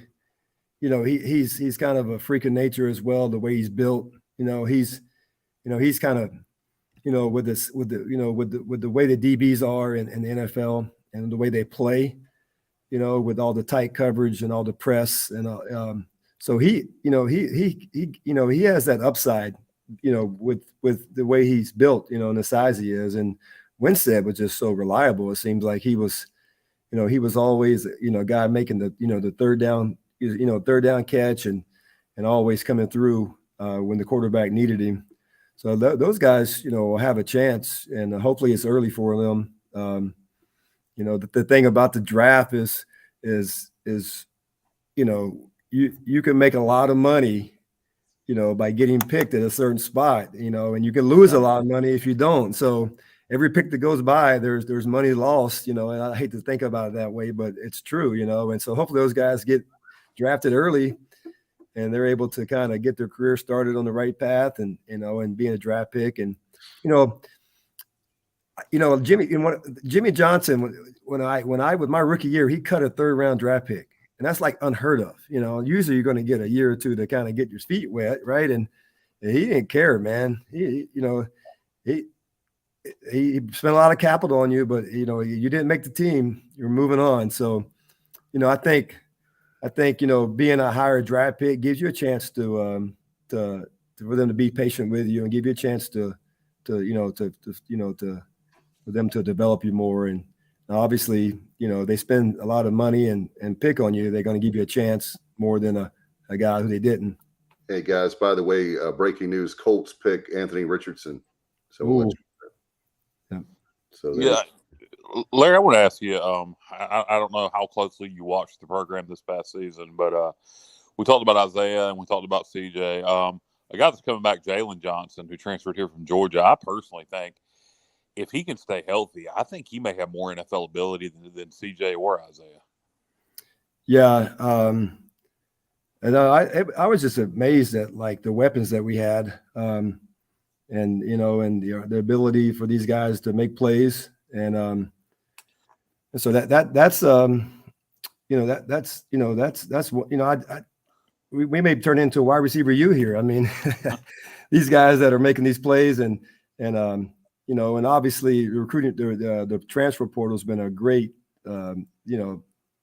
great thing for guys to fill some holes quick, but you also can lose some guys. So yeah, I'll tell you what, the transfer portal kills high school recruiting though. I mean, you got a guy that you think is going to sign somewhere, and man, all these guys are spending their scholarships in the portal, and high school kids it's tough for them right now. It's very tough. It's Do you think it gives East Carolinas and the Southern Misses of the world the opportunity to perhaps get a guy that would have gone to the SEC out of high school? Yeah, no, you could definitely find a guy that's not happy where he's at and has unbelievable ability, and and just wants to change the scenery, and you can get a great player. I don't know how these coaches manage their roster if these guys are leaving so fast, and now you got all these holes in your roster, but at the same time you can fill holes and win quickly by being active in the portal, and your guys are already developed. They've been somewhere a year or two. And where you got a high school kid, you still got to develop. And he may transfer on you. I think there was a coach that told me, he's like, I can get a guy out of the portal. He's still got 3 years of eligibility, and he can't transfer again. If he does, he's got to sit out. He's got to be a grad transfer. So he's like, that high school kid I got to develop him, and he could transfer on me. So it's tough for high school kids with the portal right now. So are you seeing more guys at the high school level now that may have would have got FBS offers now going FCS? Yeah, I see guys that not having as many opportunities. That I mean, we had a quarterback. We had a quarterback, 8A player of the year in Florida. We won a state championship 2 years ago, and he had one offer from a MAC school. He went to prep school. Send his tape to Greenville there. Yeah, I know. I tried to. He went to prep school, and and had like that 13th year of high school or whatever. And then he signed with Purdue this past spring. So, okay. Well, yeah, good. Yeah. And then we had a kid this past year. I mean, I think he's Division I. I think he's he's not Power 5, but he's definitely Division I. He signed with Wingate. And he led us to the state championship also. We lost in the state championship game, but he had zero Division I offers, and he was one of the better quarterbacks we ever had. So, Coach Houston, are you listening? Yeah. So you say he's at Wingate now? We're looking for somebody in the transfer portal to be third string, potentially second string. Yeah. Yeah. So it's crazy, man. It's just the landscape has changed, and it's just you just gotta. It's like these kids in high school now, they get these offers, and if it's legit, there's a lot of fake offers that happens. I don't really understand that. I still can't wrap my brain around that. But the guys that got legit offers, we tell them to commit. Like those fake offers are just in case somebody falls through. Yeah, or a fake offer is you're really young, and I don't want you to, when you're a senior, I don't want you to say I didn't offer you. So here's an offer, but it's not committable. And so a kid will go tweet. Hey, I got offered by Clemson or whatever it may be, and then I'm looking around like, why is Clemson offering this guy? And then it's just in case that kid pans out to be a Power 5 guy. Remember, I offered you when you were a sophomore, and they can't commit half the time. But the ones that are committable, we tell the kids, the kids got a legit offer that they can commit to. We try to get them to commit early, just because so much can happen now with the portal and whatnot, and the NLI and all this stuff. Like, it's crazy. Now, speaking of Coach Houston, Dave mentioned him just a second ago. I know as an alum, you're obviously very excited to see the direction of the program under the Houston regime. 15 wins over the last 2 seasons, back-to-back bowl games, even though we're unable to play the game against Boston College. And, now really trending toward contending for conference championships once again. So talk about that, from a letter winner's perspective. And then also with FAU coming into the American, obviously UCF moving on to the Big 12. But, FAU making a solid hire in Tom Herman. Yeah, we got a couple kids at FAU. We got 2 receivers there that played for us 2 years ago. I think Coach Houston has been wonderful. I think he's kind of came in and little patience was needed at first, but it's kind of built the roster and the team the right way. We seem like we're really a tough football team. I like the way we play. It's just looks like a different brand of football than it was, a few years ago.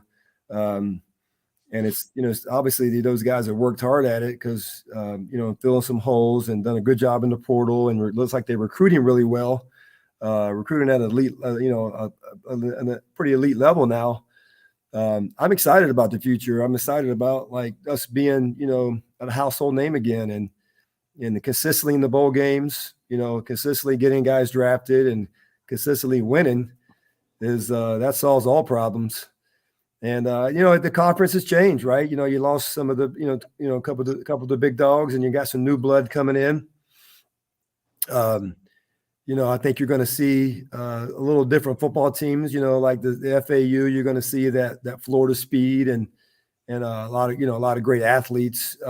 Obviously, that can down here that they'll probably recruit, and you're going to get a chance to see some different stadiums and some different atmospheres. I think what's good about the schools that are coming in to the American is that I can't wait for them to go to Greenville, and they can really see what the environment's like, because they have no idea, coming from where were they? Conference USA.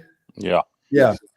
It's coming from Conference USA, and and the stadium's not even a third of the way full, and not having the rowdy crowd and the and everything that goes on. It's funny when a guy that played for me here goes in college, and a couple of them went to ECU and played, and they go, Coach. They come back here and the coach. That atmosphere was unbelievable. Nothing like I ever been to. We don't have that on the road. Some of the schools, the non-Power 5 schools that. And that's just great to hear. I try to warn them, but they don't never listen to me. But yeah, I'm excited. What's going on in Greenville right now. I know our new O-line coach, Coach Mo. Yeah, know him really well. I've known him for years. Talk about him, Larry. What kind of coach is he? What kind of fit do you think he'll be? I mean, his players love him. He's a great recruiter. He's very thorough. And he always follows up. If he says he's going to do something, he's going to do it. And he's going to be an unbelievable recruiter for us. And I think the kids are going to play well for him. I think he's going to have that rapport with them. He's been around. He's got a lot of experience. He's from North. He played at UNC, but he's been coaching. I didn't know that. You could have left that fact out, Larry. I know. Well, when we first met years ago, that was kind of a connection we had, and we used to. And then he every time he can come to Venice from recruiting, he comes and sees us. He's actually been in Florida, down here coaching most of his career.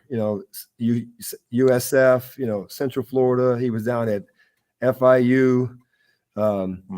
So he's had a lot. He's very well respected in the coaching business, and I think he's a great addition that Coach Shank decided to retire to kind of fill those shoes.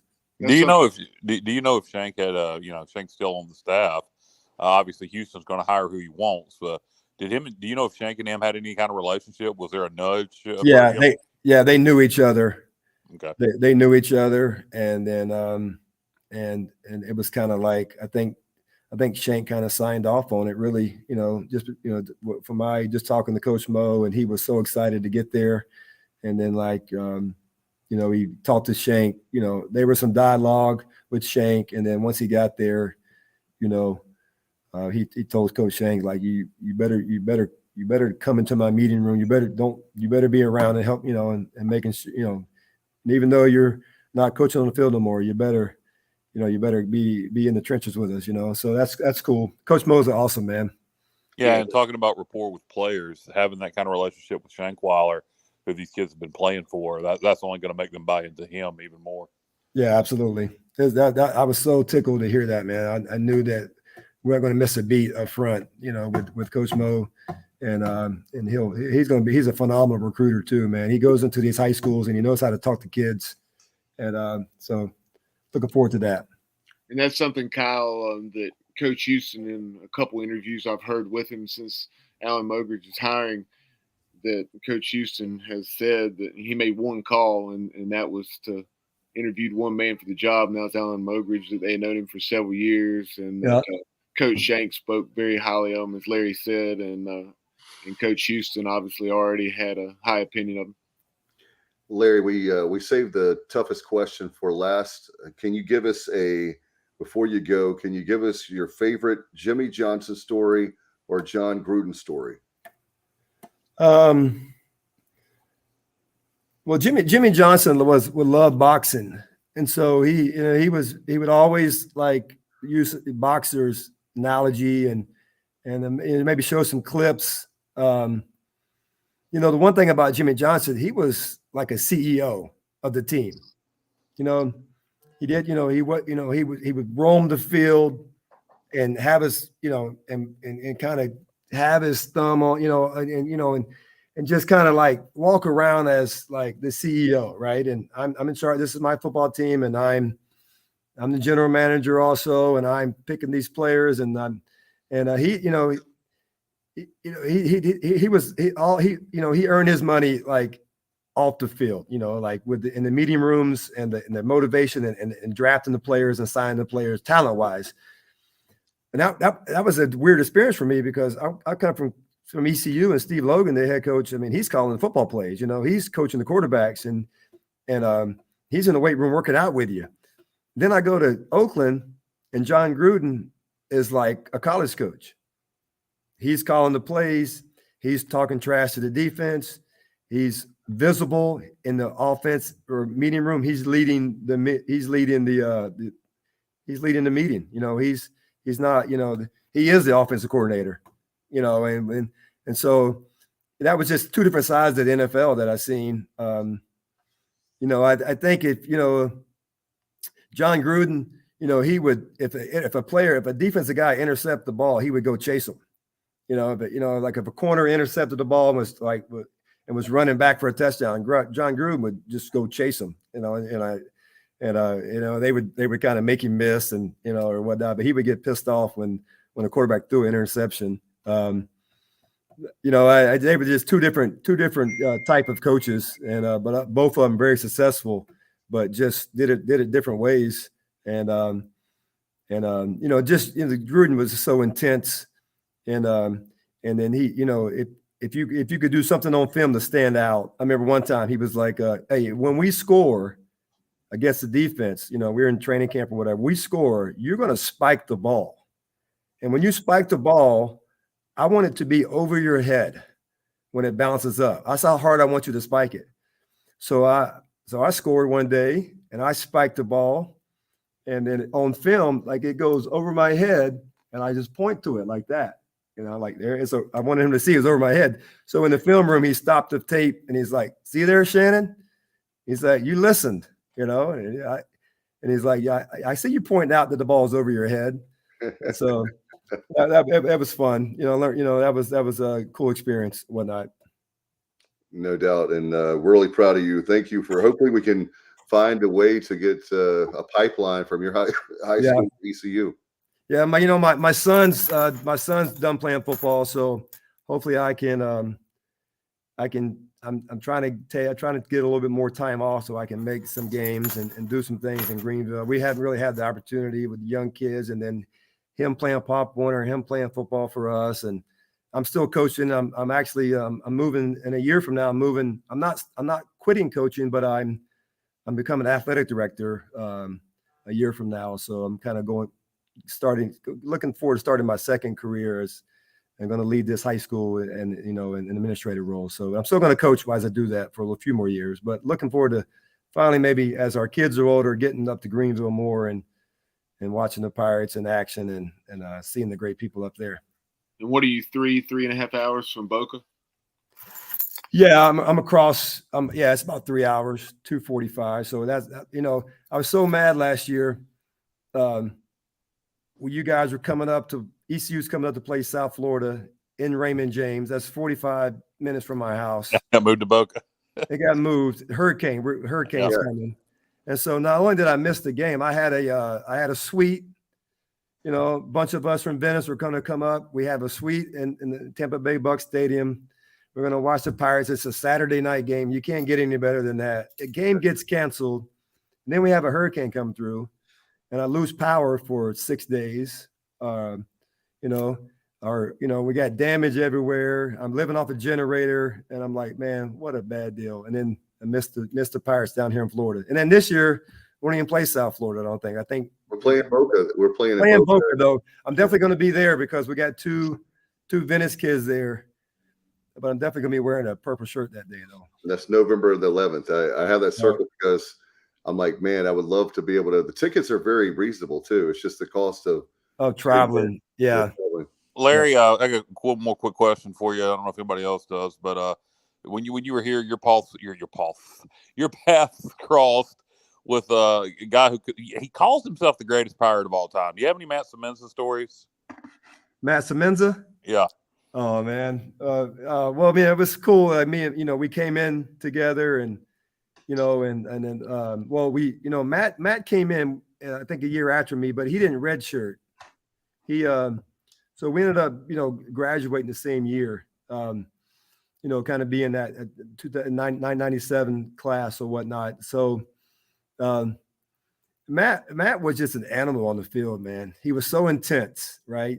And he, he didn't let anything hide about his ability. A very confident player, tough as nails, and just a good locker room dude as well. And I think Matt used to kind of want to take his shirt off all the time when he got downtown and stuff. He kind of wanted to impress the ladies a lot, but yeah, no, like that's one guy that Matt Semenza was a guy like, you wanted to have your back, if anything ever happened. Yes, sir. Yeah, and he's a good dude and a good Pirate, and we had some good times together, amongst the team in the locker room, traveling and whatnot. So, and so Matt has become a huge part of the sport. Part of our team. Well, Bubba, me and Bubba talked over each other. Matt's become a huge part of the Sports Objective, and yeah, I've heard some of the shows and stuff, and I see the social media posts, and I'm like, that's awesome. I bet he's good at that, man. Yeah, Matt's a great guy. Where's he at tonight, fellas? He's working. Unfortunately, he wanted to be here with us, and Larry knew you were coming on. Johnny Gardner says, Larry, as many of your era teammates are tremendous ambassadors for ECU, great Pirates. No doubt about it, Johnny. Amen to that. Great group of guys, a lot of wins, and definitely the word I use a lot that Matt teases me about is swagger. We got to have that swagger from the 90s, man. Yeah, man. Like, it's never gonna die, man. Like you guys know, like I want to say, we had so much success and there was a lot of ups and downs, but man, I think we showed everybody how to do it and kind of like put the school on the map, kind of before I got there, but we were able to kind of resurrect and have that success and it's just a great area of ECU football, man. And no doubt about it. Well, good luck to you this year. Obviously, we appreciate the time, the visit. As always, don't be a stranger, and good luck to you this season coming up. I appreciate it. We're hoping to be back playing in our third straight state championship. Oh, man. It's been a fun ride, but I appreciate that, Dave. No problem. All right, guys. Have Thanks, a good night. Larry. See you, Coach. Nice visit there with Larry Shannon and DG. I know I was looking at the time. You've been with us marathon tonight. I appreciate it. I didn't know how much time you had. We were going to try to talk Hurricanes, but I didn't know if you had. No, it's all good. I wanted you guys to take the lead with Larry because I do know him and of him, of course. But since you guys are in the ECU trenches, I'm just happy to kind of be a spectator for most of that. No doubt. So tell me, will the Hurricanes choke this year, or will they get it done against the Islanders? I think they'll beat the Islanders. I think it gets really tricky after that because, Andrei Svechnikov, one of their top scorers, got hurt during the regular season. Teuvo Teravainen, another of their top scorers, just got hurt. Yeah. They're a solid team. They get good goaltending from Antti Ranta. They have a pretty reliable defense. But I don't know how much further beyond this first round. I think they'll finish off the Islanders, but the competition obviously gets tougher. I hope I'm wrong, but I don't have as optimistic a view as I have some of these other recent seasons with Rod Brindamore as the head coach. Yeah, the injuries is a big factor. Like you said, we have like four of your best players are not playing right now. It's not a good sign. There's just nobody has that much depth in goal scoring. If you lose a defenseman, you can usually find another one. Sometimes even if you lose a goalie, you can find a decent backup the way the Canes do things. But you lose too many goal scorers that there's nowhere to find that level of goal scorer. So it's going to be tough to score enough goals to go far. I got to give you credit because years ago on the David Glenn show, you talked about something I had never thought about when I should have, and that was with Major League Baseball not having a team between Washington and Atlanta. With the move now, looks like with Oakland, I've been wanting to ask you this question for several days now. Will Charlotte get a team with the expansion? Going to Nashville. Yeah, they're going to go to Nashville. I don't think – I hope I hope North Carolina gets a team. I mean, it's crazy, guys. We're the 8th most populous state in the country. And the top 7 all have at least one and sometimes multiple Major League Baseball franchises. So demographically, we're in the conversation. But you guys, the reality is we're a little spread out as a population. So if I forget what our population is as a state. I think it's 11 or 12 million people. That sounds right. We're spread out enough that, Charlotte's our biggest population, greater Charlotte area. Triangle's our second biggest. Triad's our third biggest. And I'm not sure Charlotte, which already has the Panthers of the NFL, already has the Hornets of the NBA, and just recently got the MLS franchise. They got that MLS franchise because David Tepper, one of the wealthiest owners in all of professional sports, decided he wanted an MLS franchise. And a league like the MLS is going to pay attention when mega billionaire David Tepper wants a franchise. Who is that person right now that in Charlotte or the Triangle or the Triad that's that passionate about baseball specifically, but also has that kind of deep pockets? I haven't seen that person emerge or that group emerge yet. And that's one reason I just can't be optimistic that Major League Baseball is coming here to North Carolina anytime soon. Yeah, it's a shame because if you look at it, really, you talk about the population. I think a Major League Baseball franchise, as long as they're decent, would probably get more support statewide. You already had entrenched Redskins fans, particularly in the eastern part of the state.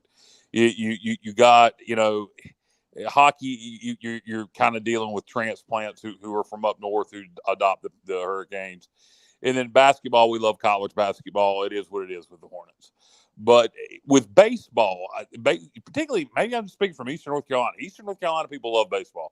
No doubt. And there, you got some Braves fans. You got some Orioles fans. You got some, there's not a one specific. I'm a Cubs fan. So I think that a lot of people would immediately adopt the team if they would put one here. The problem is, like you said, who's going to be the owner? And Nashville has it's the new city. Nashville is like red hot. That's well put. There's no doubt about it.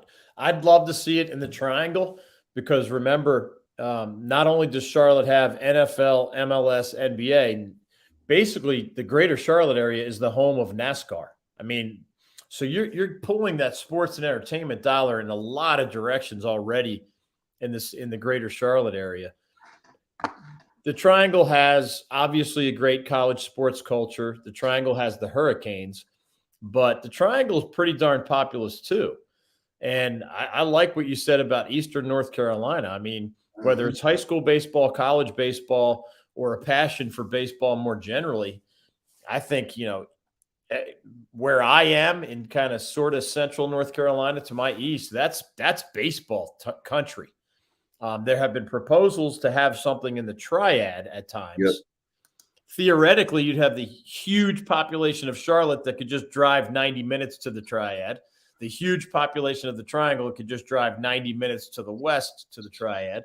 And then the Triad itself has a decent population, but I don't know if the Triad's big enough to host. Probably not. So, but it does come down to you need a stadium, you need an owner. And right now, neither of those things is in focus for the state of North Carolina. Yeah, I'd love for I to put it in the Triangle, to put it in Raleigh, that would be great. I would love that. I've never thought about that as a realistic possibility, but we do have an NHL franchise there, so maybe. But I think it would draw extremely well. It would be complicated. You'd have to find the land for the stadium, and that's why we're not on the front burner. Because that next franchise, Nashville or wherever else, is going to come soon, relatively soon. If for our state to become a real player, there would have to be some combination of a prominent politician, a prominent business owner. You got to find and dedicate land that would be required to build that kind of stadium. Like that's a multi-step process. There'd probably be some, tax, some sort of legislature involvement, et cetera. That's a lot of hoops to jump through, and we're just not anywhere near any of that. What about with the Panthers? There was some talk, and of course they put the training facility down in Rock Hill. Is that an option where they have a lot of land? They seem to be, as far as like taxes and a whole bunch of stuff that that they would be more willing, I think, than North Carolina. Is South Carolina even an option? There's not a team there. I'd be surprised at that, and I'm not sure where it stands right now, but last I saw, the Panthers bailed on that South Carolina plan. Oh, wow, I didn't know that. That original plan has taken a detour. So yeah, I don't think that's likely at all, Dave. I think you might be right in terms of available land, but putting something on the south side of Charlotte, I don't think there's enough population there to support a Major League Baseball team. Yeah, I was thinking about from the perspective of East Tennessee, West Virginia, North Carolina. Would you have South Carolina? Would you have enough for that one team? I don't know, but I do agree with you. I thought the MLS, before the David Tepper deal came down, I thought Raleigh had a really good shot at MLS. I really did. Yeah, David Tepper made all the difference in the world, because you knew that MLS was not coming to both the Triangle and Charlotte, right? They were going to fill a hole on their map with one or the other. And when David Tepper stepped forward, that was the end of that. I mean, it sounds strange to us mere mortals, but there is a difference between a billionaire with a B and a guy worth 15 billion, which is what David Tepper is. A billionaire could buy probably a National Hockey League team. A billionaire, meaning those lower billions, is not going to buy a Major League Baseball team. And so there's only so many billionaires in the state of North Carolina, right? So you need one or more of them to step forward, and the legislature, and pick which, where it would be, and develop that land. I'd love to see it happen, man. To me, it's the only major sport we don't have. Right. We have every college sport you could want. We have pro golf. We have NASCAR. We have NHL, NBA, NHL. We get some cool tennis tournaments, pro tennis tournaments here, Winston-Salem and otherwise. We have almost everything.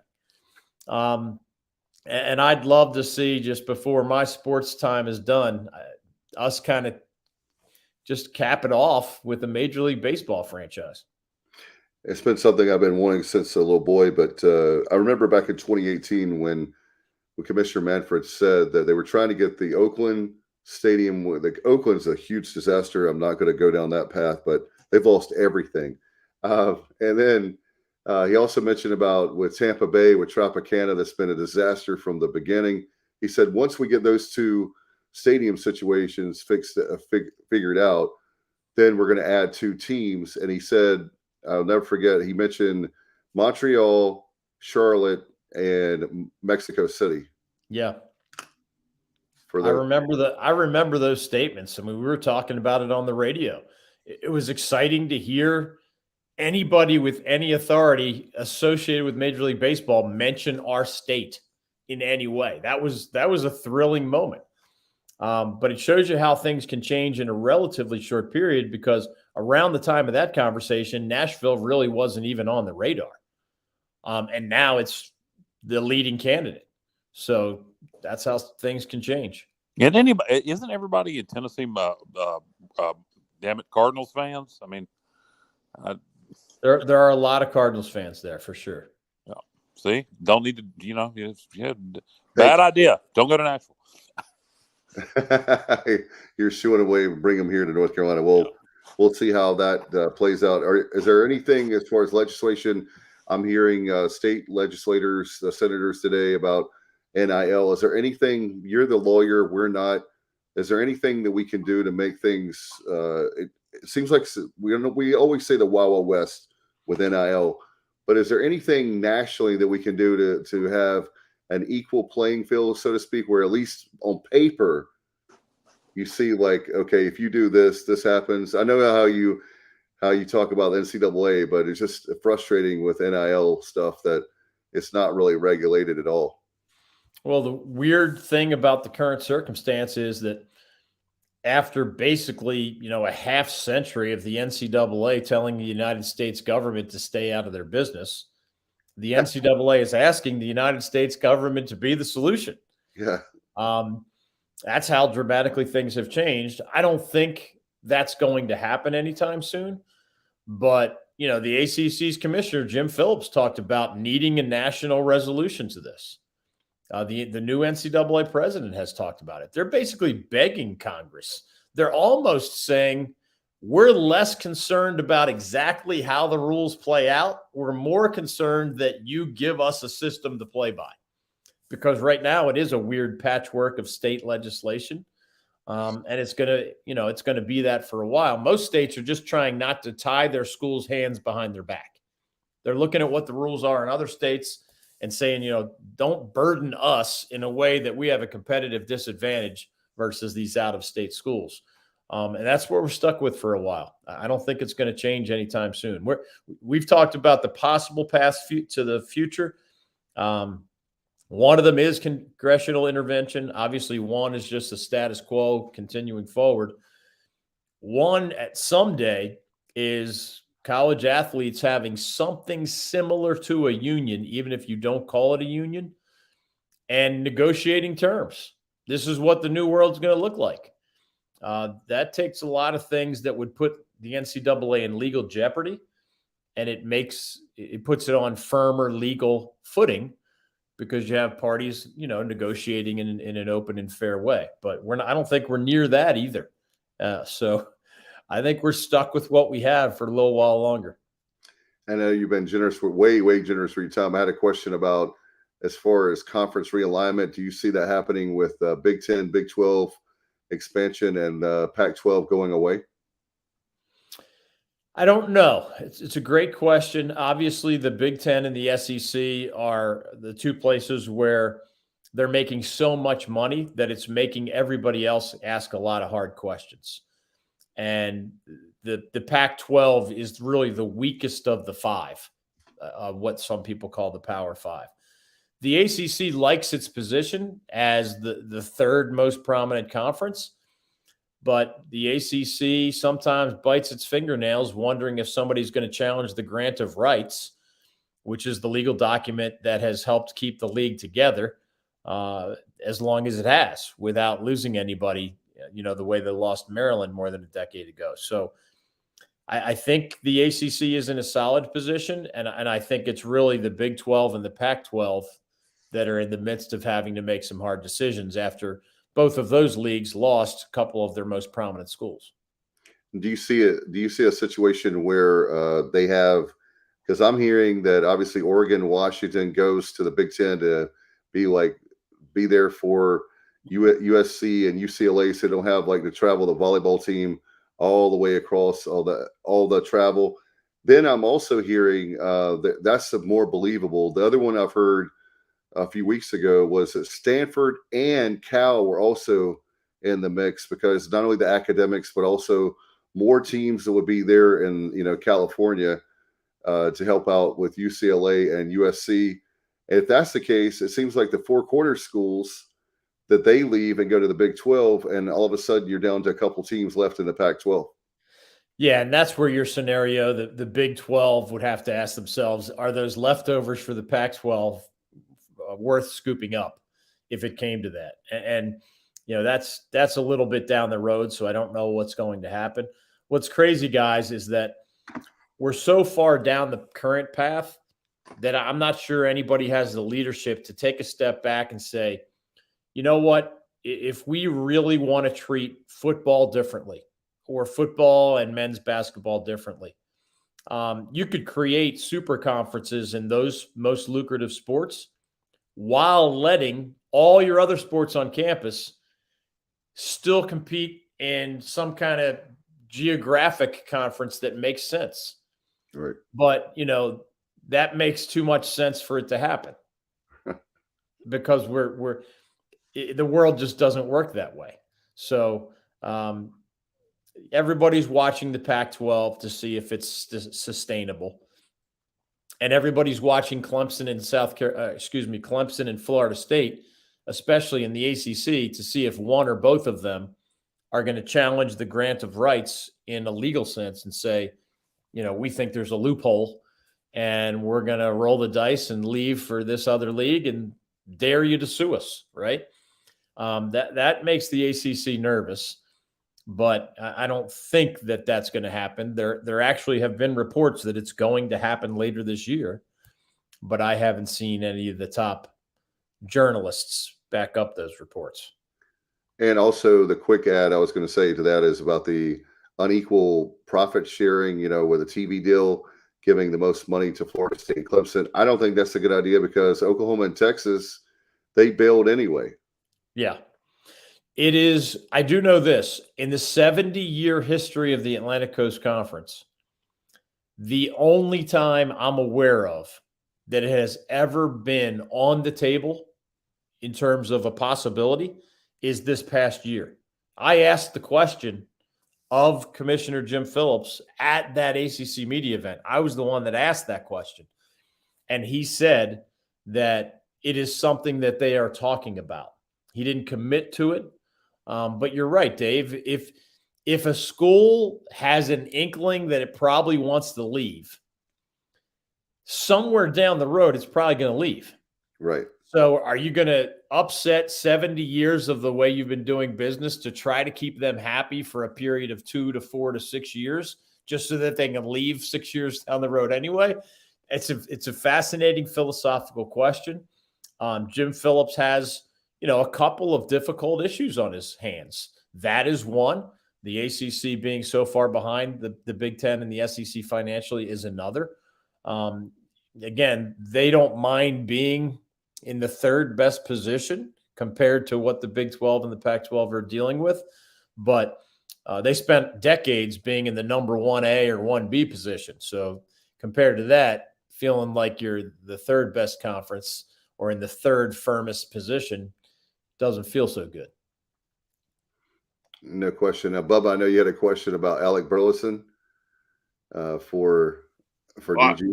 I didn't have a question. I was just going to bring up before we closed that Burley hit his third home run of the season today. So nice. He's fun to watch. A Cardinal. So, I'm not a Cardinals fan, but I really love Burley. So I hope he does. And it happened at McCovey's Cove. So that was pretty cool. I had flashbacks to, I'm trying to remember which ESPN anchor it was, but they'd say there's a hole in the bottom of the sea or a hole in the bottom of the bay or something of that nature. No doubt.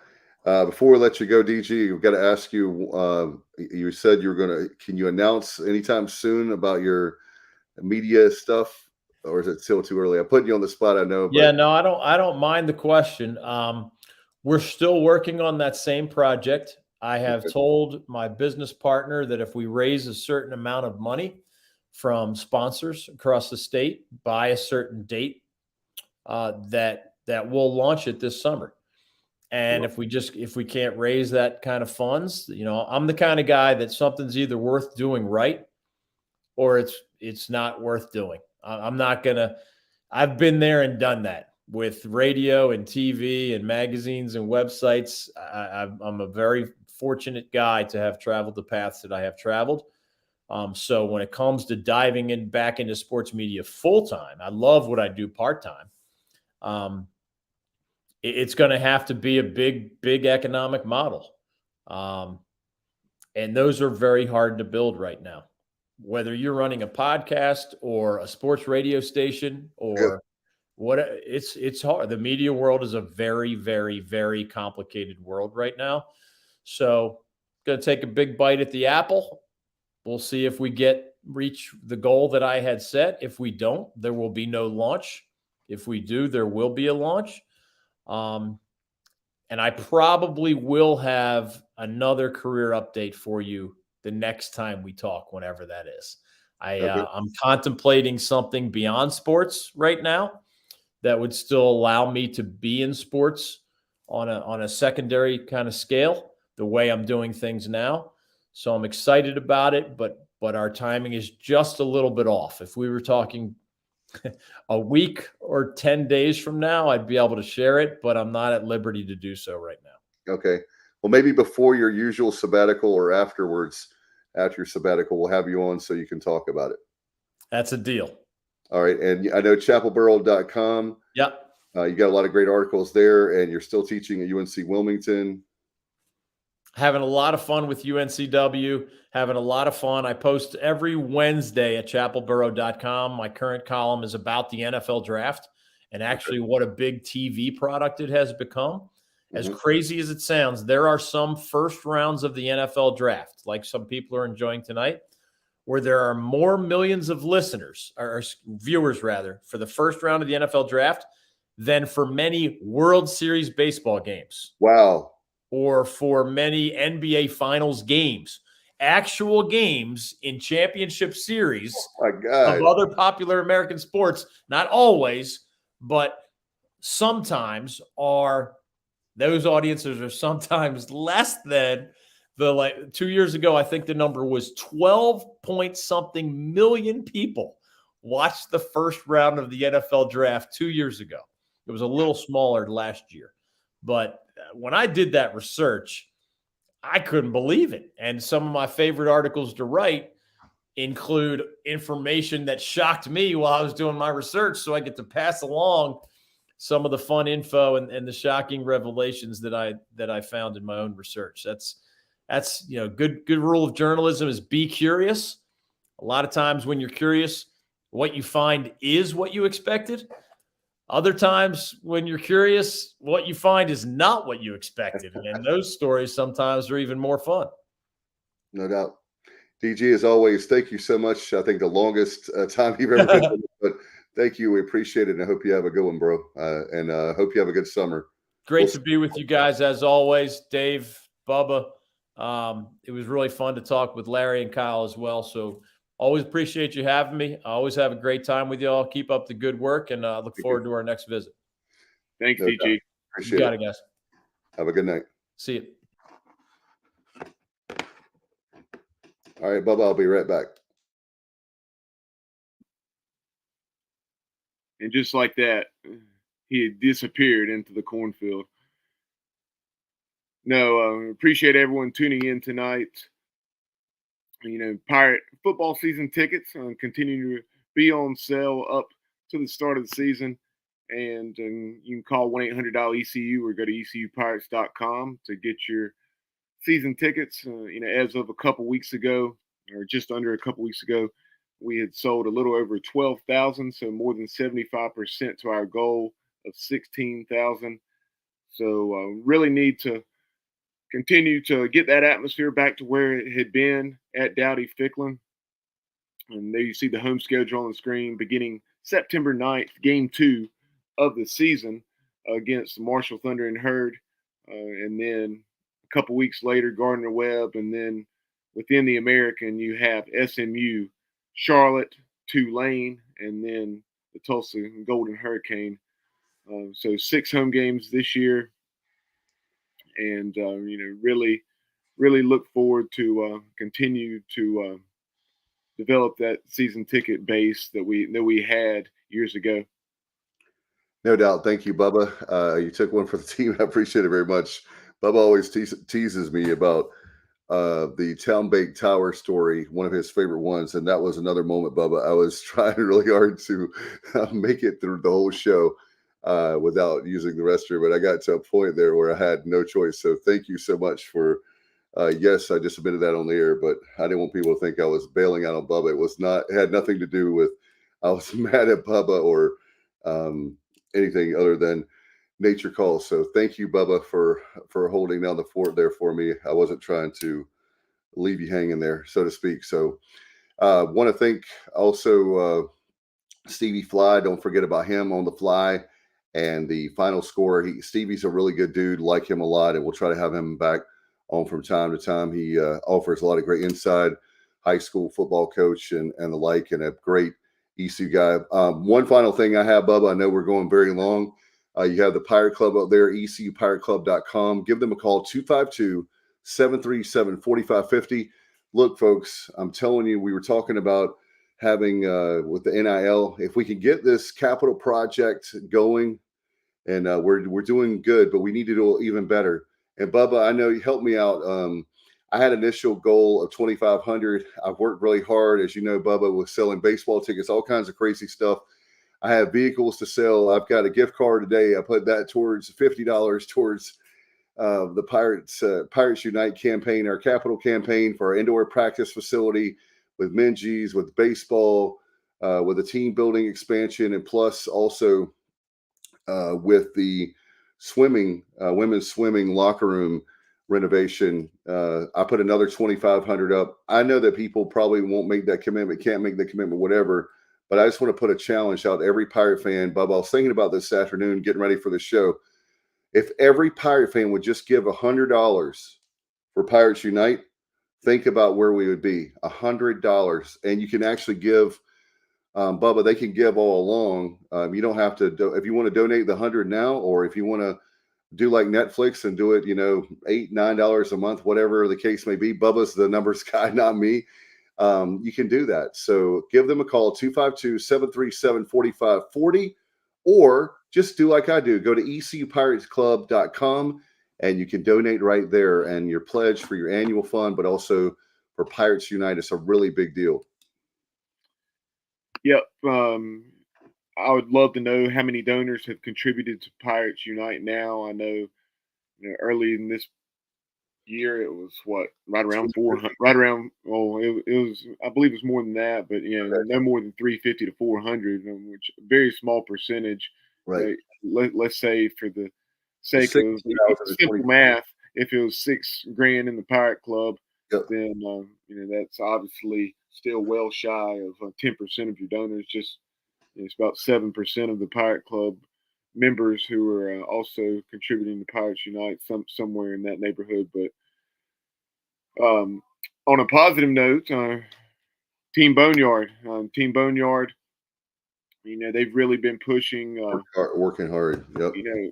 A lot on social media from student athletes, tweeting about the importance of it, which is awesome. But then also you've had several folks step up and give 500 plus because they're doing something with Team Boneyard where if you I believe it's in excess of $500, then you get a pretty sharp looking trucker hat for Team Boneyard, and that can be broken down monthly like your Pirate Club and season ticket purchases or contributions. So keep that in mind when you're contemplating giving the Team Boneyard, that it can be monthly or just in a lump sum. So go to teamboneyard.org today, and here in the not too distant future, maybe we'll have Hank Hinton or Vern Davenport back on and talk about the progress that Team Boneyard has made over the last few months.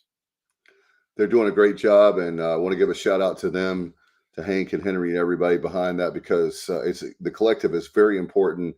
Like I was saying before, Kyle was right. The collective is actually the most important thing. However, we've got to get our facilities. We're behind on that.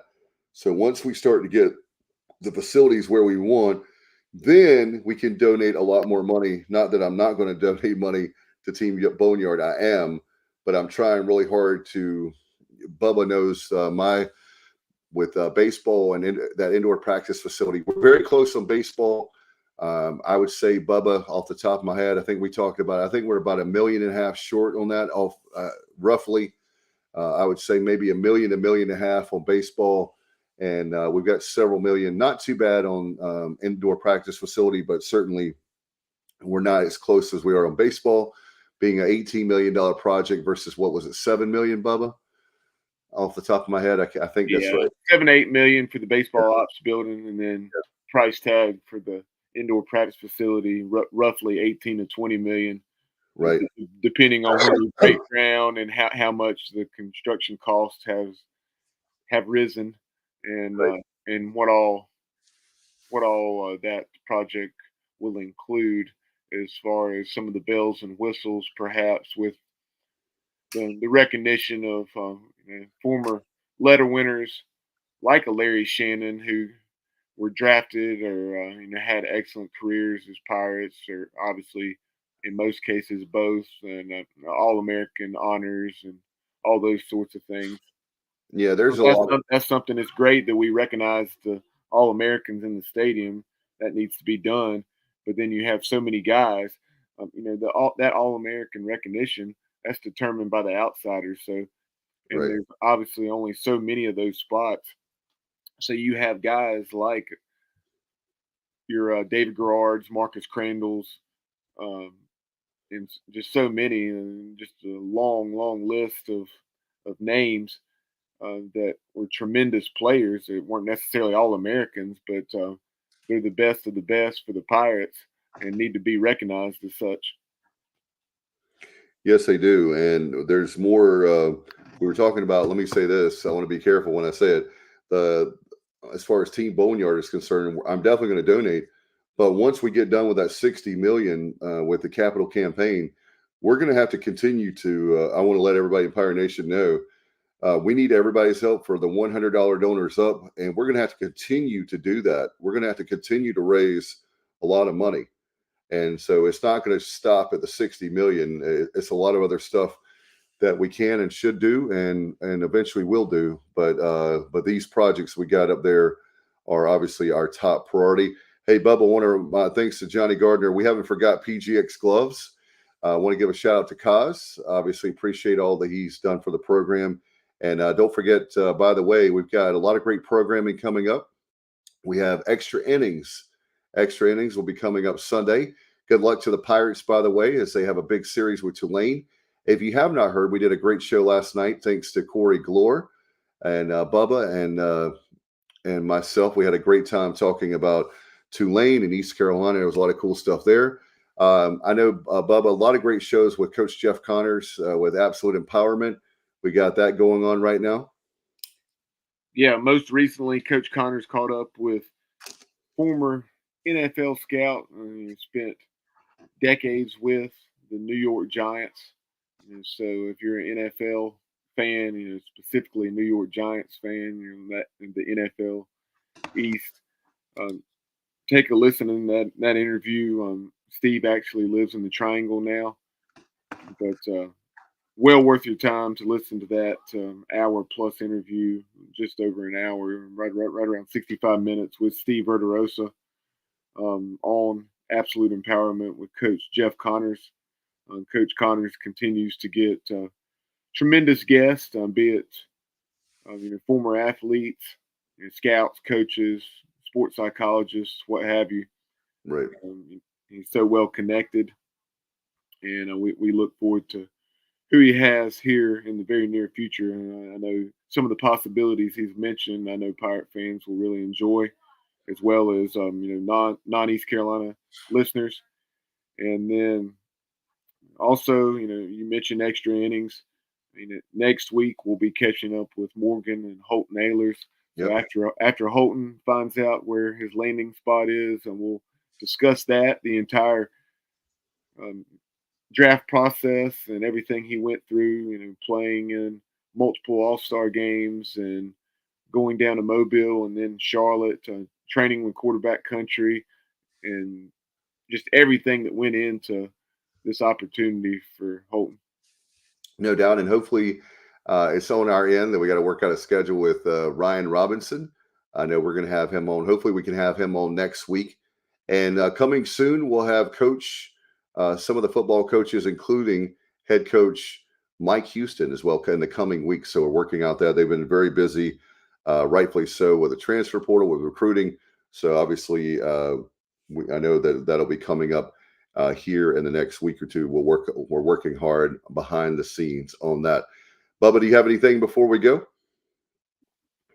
Be sure to follow us on social media, on Twitter at eSportsOBJ, on TikTok and Instagram at the Sports Objective. Like and follow us on Facebook, and subscribe to our YouTube channel. All right, I had a lot of fun. I'm going to see where my Commanders, who they pick. There's a few picks away. Hope you enjoyed the draft. Good luck to all the Pirates that have declared. We hope that they have deals somewhere. That'll be great.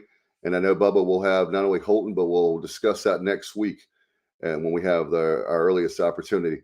For everyone, DG, for Stevie Flythe, for Kyle from LaGrange Barber, Bubba Rosenbaum, I'm Dave Richmond. You've been watching our draft special, our preview, right here on the Sports Objective. Good night, everybody. And as always, go Pirates. I'm a pirate down to my soul, and I don't back down, not at all. Find out when the cannons explode, from the sidelines down to the post. Put it down like not even close, all out to the last whistle blow. For the flag with the soul and crossbones. Everybody stand up, get your hands up, let the team know that we got they back. This is our house, this is our town, our time, Rebel 19, copy that. Everybody in the stands go bananas, scream loud, baby, don't hold back. Every foot, every yard, every first down, every touchdown.